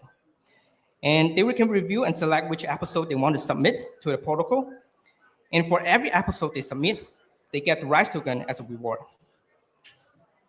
And if they prefer, they can delete any episode they don't want to share. And full control stay with the user.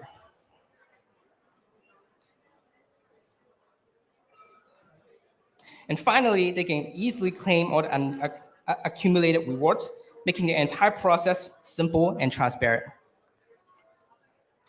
And so far, 800 units of robot have already deployed early this year, adopted by early users. And 2,000 more is planned to deliver later this year. And today, I'm proud to present a collaboration with one of the largest Web3 IP with Floki. This is the Floki version Minibot. So meet the Floki Minibot M1, the world's first Web3-enabled physical AI companion. Hey, Floki, follow me to the kitchen. Floki listens, analyzes, and responds with precision. Coming, legend. Nothing can stop me. Floki can see, listen, speak, and navigate with the skill of a true Viking, all powered by the NVIDIA Jetson nanocomputer. Each Floki is connected to RISE, a decentralized robotics data sharing protocol that accelerates AGI for robotics. What makes Floki a true Viking is how it loots, collecting valuable data through every interaction. As a bonus, owners are rewarded with RISE tokens for their interactions. Watch how I prepare the perfect pasta, Floki. Looks delicious, legend. Don't forget to use fresh basil at the end. Floki, let me walk you through my nightly skincare routine. Got it. So hydration masks before bed are your secret to glowing skin. Want me to set a reminder for tomorrow? Floki, stop. It's dangerous over there. Oops, sorry. I'll stay away from that area. Safety first. The more you interact, the more you earn. Get your own Floki Minibot M1 now to join the Web3 robotics revolution. Floki Minibot M1. Don't miss out on the next wave of physical AI. Right, so we just launched this product on social last night, and so far within 12 hours, we received 24,000 registration on the waiting list. So it's a pretty good traction in within 12 hours. In the future, we're planning to expand beyond robot for data collection. Through affordable VR glasses and motion capture, users can contribute a combination of visual and joint data, motion data, when performing daily tasks. And here's the team. I'm Victor. I previously exceeded 2 ventures with 1 publicly listed. And Jordan is our CTO who studied robotic research in Georgia Tech. Aaron is our COO who previously led product in Crypto.com and BitMax. And Sean is our head of community who previously led a Web3 project and scaled to 20 million TVL. Rise AI is building the foundation data layer for robotics. My name is Victor. Thank you so much. Thank you. Thanks a lot. We have a few more minutes for Q&A from the judges. Hi. Hi, hello. Thanks a lot for the presentation. Very Thank you. interesting. I was curious about the business model and the unit economics for the robots. Can you elaborate a bit more how that works? Sure. So there are 2 business models. One is the bot sell. So we sell the robot directly. And so, for example, yesterday we released the Minibot M1, which we charge about $500 per unit. So equivalent to around 0.4 Ethereum. So that's the 2 way we're charging. Other than that, last night we have received almost close to 1 million pre-orders on the Minibot. So it is pretty good adoption rate. Other than that, we also have a B2B business where we deploy the commercial grade Rise robot into the smart building, commercial buildings for delivery, for sanitization, for vacuum cleaning. And all these robots also do data sharing to the protocol. Yeah. Thank you. When people sharing the data has been connected by the robotics, how to protect the privacy of the data? Right, correct. So in the demo video that we showed, that all the data that is shared to the network are completely up to the user whether they wanted to share. So they have the control on whether to share the data. And we don't control the data. We don't own the data. Yeah, yeah, thank you. Hi. One more question. So both building robotics and selling robotics and collecting the data are a very big problem and difficult problem to solve. Trying to understand the startup, which direction are you focused on and how are you going to allocate your resources? Because we can see the big foundation models, they only buy big data sets from very big companies. If you don't have enough robots deployed, and how can you connect a big enough data sets? So trying to understand your focus. That's a very good question. Thank you. I think in the market right now, to look at the competitive landscape, a lot of companies are focused on doing hardware. And in versus compared to our company, we wanted to focus on the data collection. So we understand that a lot of companies focus on the hardware and they don't have enough intelligence to power this robot to be smart enough. So I think the current biggest problem is that we have to work on deploying more robots to the commercial area, to the home area, so that we can collect this data and build the protocol. So that is our major focus now. Thank you. Appreciate the questions. Thank you very much. Appreciate your time. And we have now concluded 10 pitches. I was counting on my figures. One was semi-tokenized. Yeah, I would like to inform you guys that we're going to close the venue at 8 p.m. actually. Yeah, for the end, we are having a small big announcement. We have 5 questions that we can ask our newly joined intern, CZ. I'm going to steal one of the questions from you guys. If you would like to ask questions, please just raise the hand so that I can give you the mic. Yeah, so my question to CZ, how does it feel like being an intern at BNB Chain? Hello. I think it's always good to meet founders. I don't know how big this room is actually. Should I come up or? Give a round of applause for CZ on the stage. Thanks, guys. I think this venue is a bit small. It's always. I love you too. So yeah, I mean, it's always good to interact with funders. I actually was quite impressed with the quality of the projects we have today. It's actually most of them have fairly mature products and fairly thought through business plans. So I'm quite impressed. So I'm happy to be here. Yeah. I think we didn't organize the venue that well. There's quite a lot of chatter in the background. I think people are networking. It's quite loud. So we just need to relax for just a few more minutes. We're starting the networking session quite soon. So don't worry. There's going to be pictures. So don't worry about the pictures right now. You can do them later. Believe me, it's fine. It's fine. You can put the phones down. It's fine. You really can put the phones down right now. You can do it. You can put the phones down. Yes, I'm speaking to you. Yeah. So we have a few more questions. Is somebody maybe open here to ask our newly joined intern maybe one question that you've been always wondering about? I'm asking the audience, maybe somebody from the audience to ask a question. You seem to be quite open. Hi, so it's great honor to be here, and I want to ask it's my great honor to be here to meet today, and I want to ask you one question. So how can you make the BNB chain greater? I think there's no magic bullet, right? I think it's what we do here. I think what we lack the most is strong founders. So as long as we're strong builders building good projects on the chain, then the chain will get bigger and stronger. So I think talent is the most critical resource. So I think there's no other shortcuts. I think all the competition among the different blockchains is about how to build ecosystems. So for that, we need strong founders, strong builders on the chain.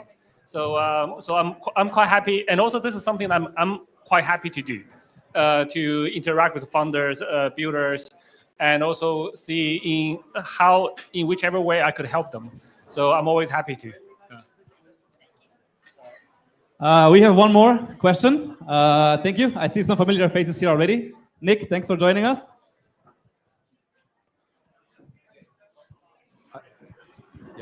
I would love to hear what the BNB Chain's intern has to say about the state of BNB restaking.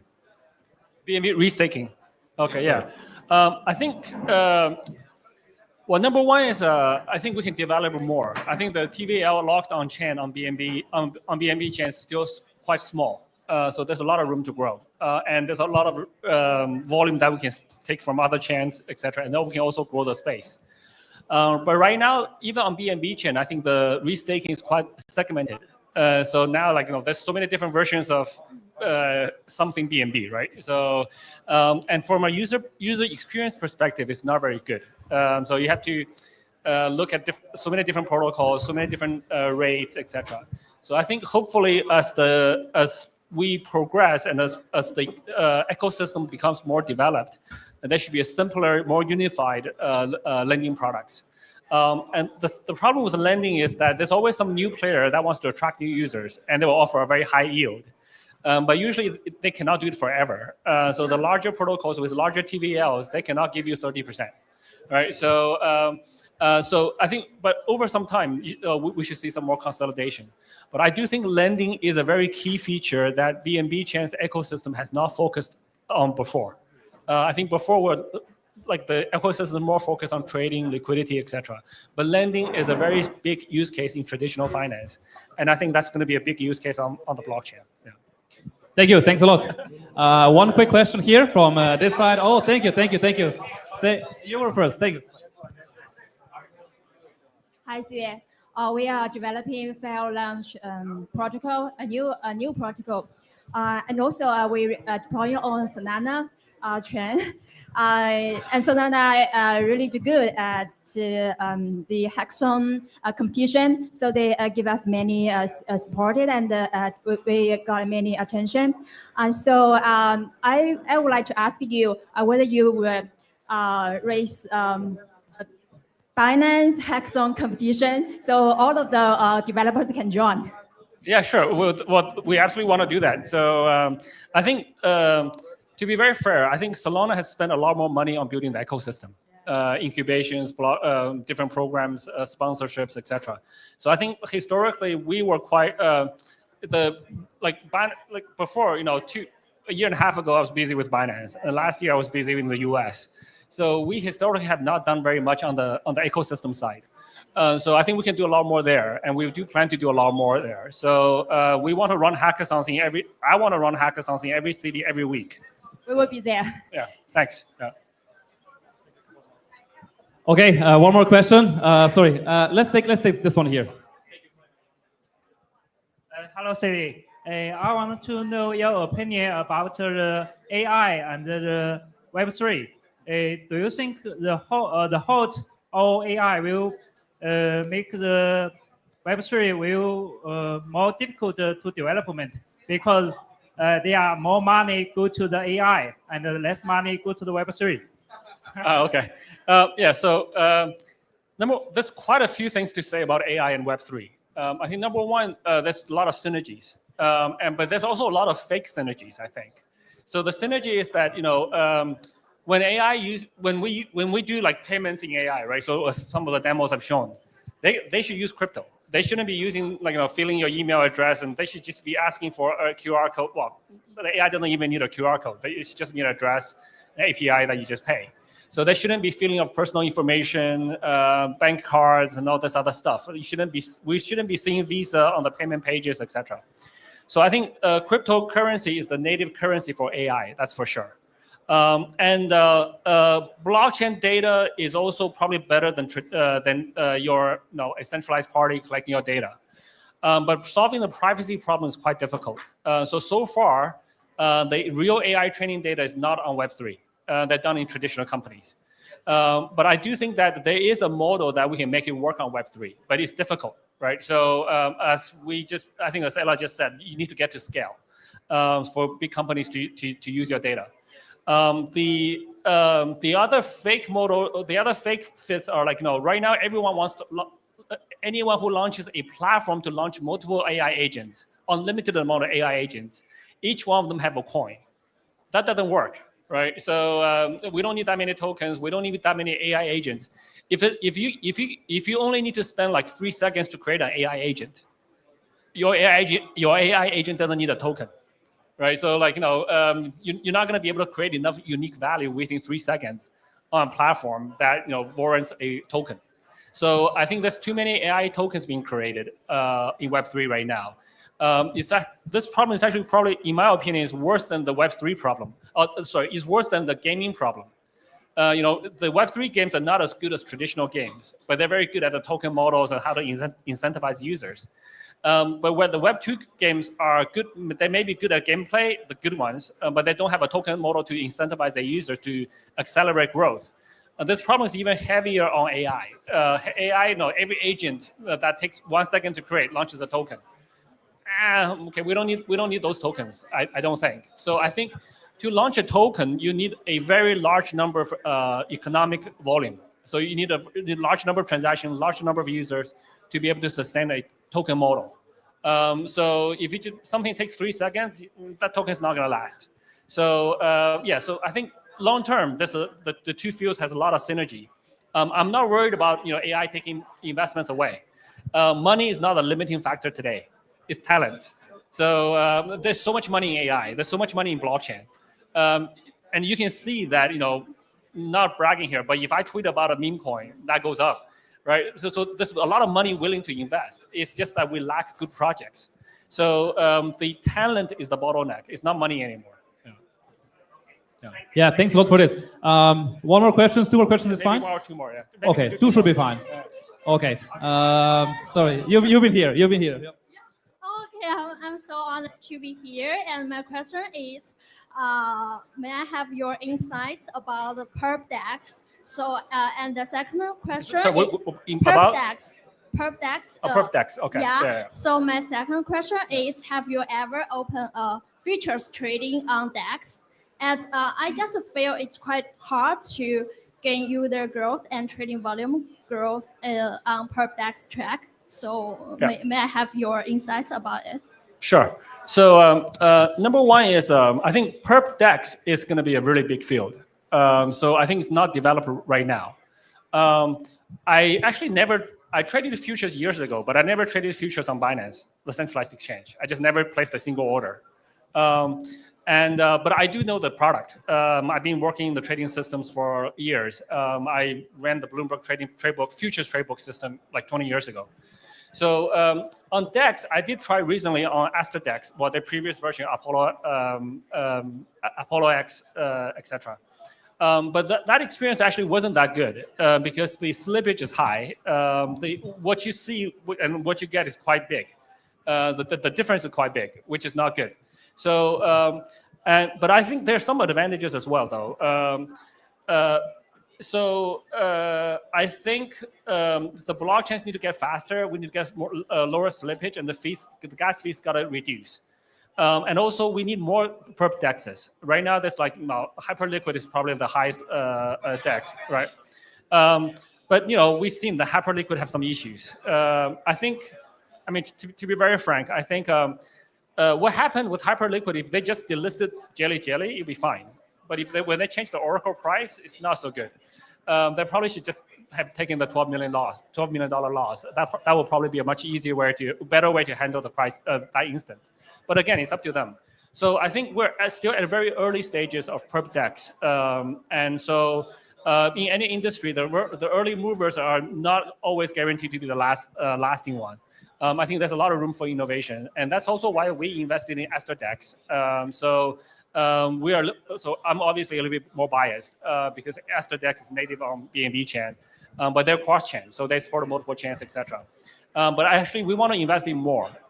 So I think they should be.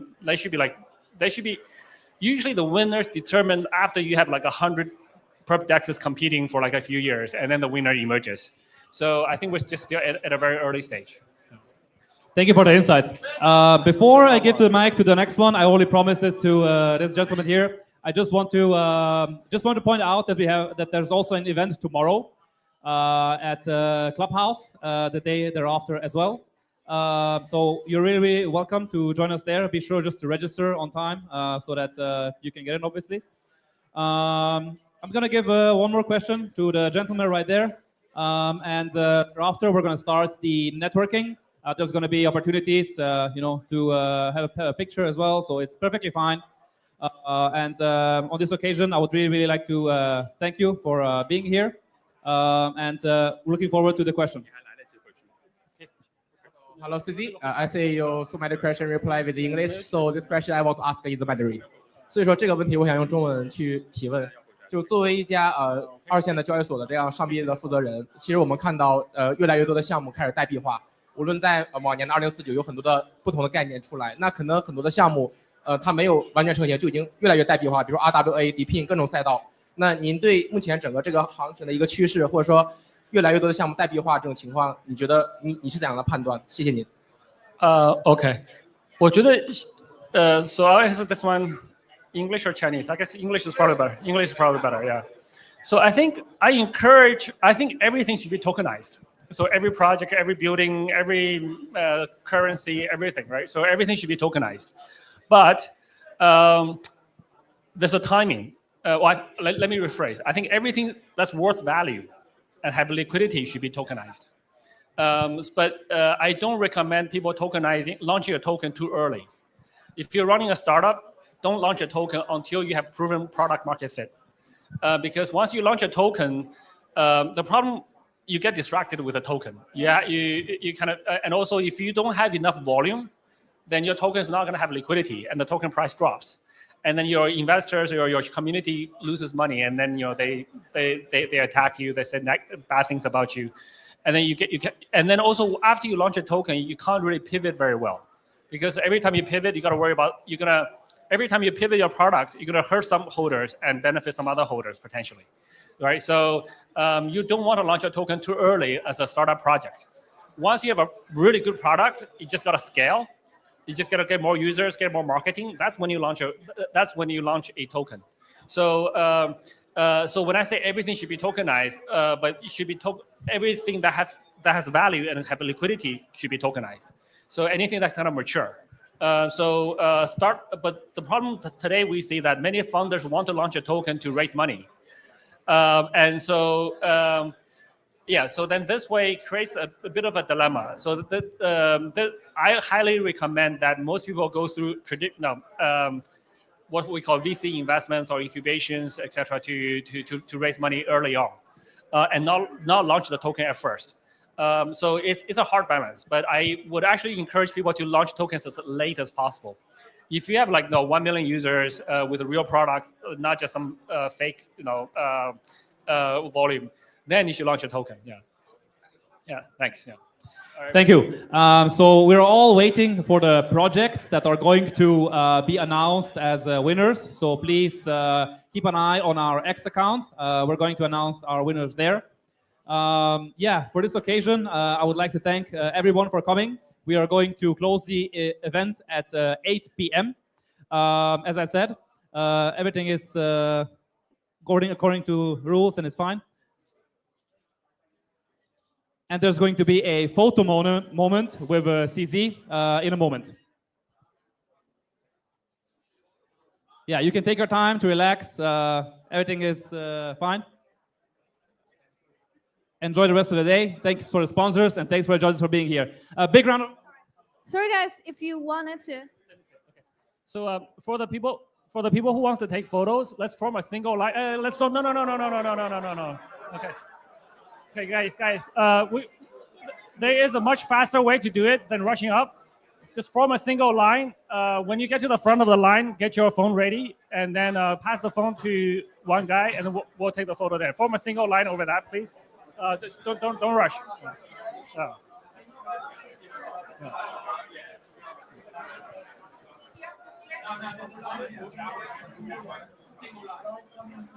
Guys, forming a single line is much faster than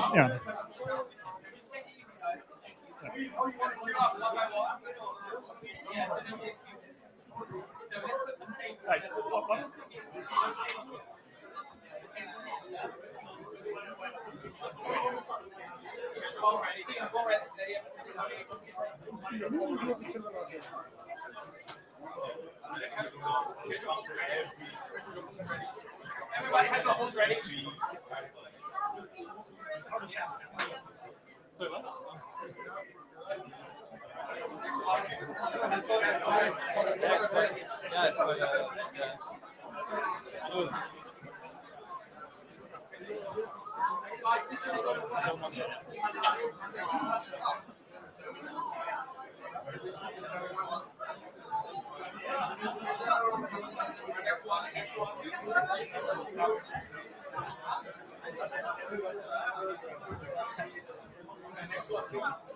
Everybody have their phone ready.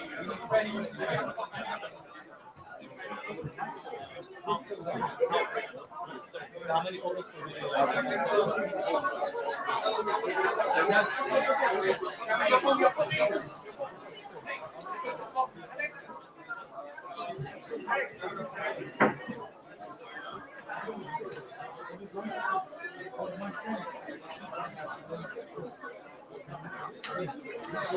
Everybody, could you please form one line to your right? So it's going to be easier and much faster for you guys.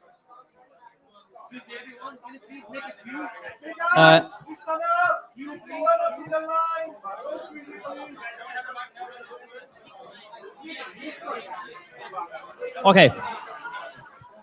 Guys, can we all step back? I'm gonna stop taking photos if you guys don't step back. Just step back, go back. One line. Can we move backward, please? Thank you. We start a line, then we start photo taking, okay? No line, no photos.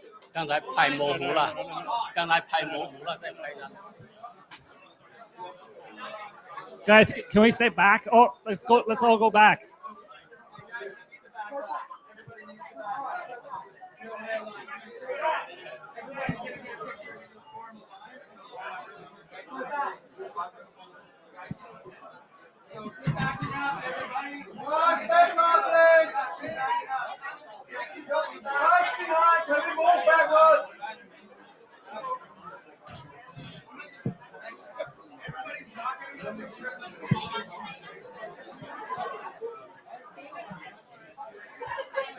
I'm in front of you. Yeah, okay, we'll mix it. This is decentralization.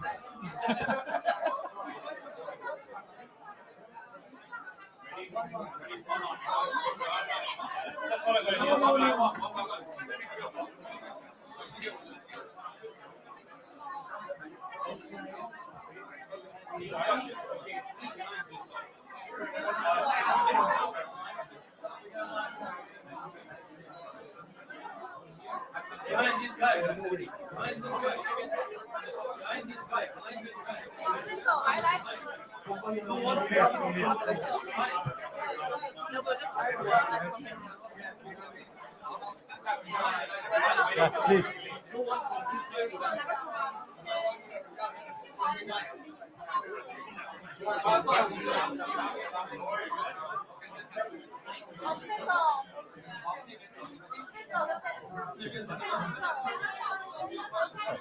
This side, please.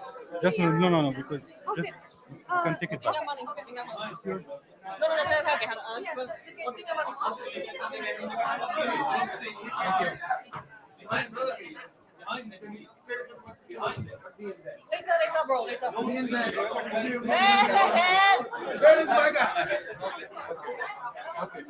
Charlotte, for you.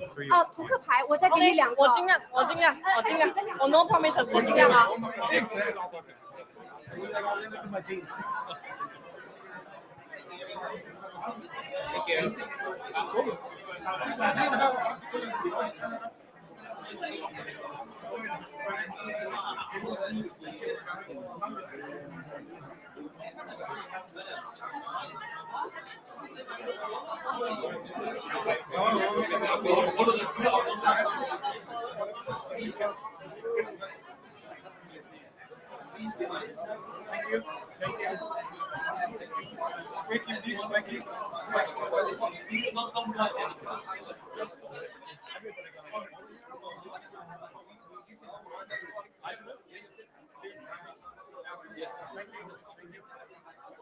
Can we think outside? Can we outside?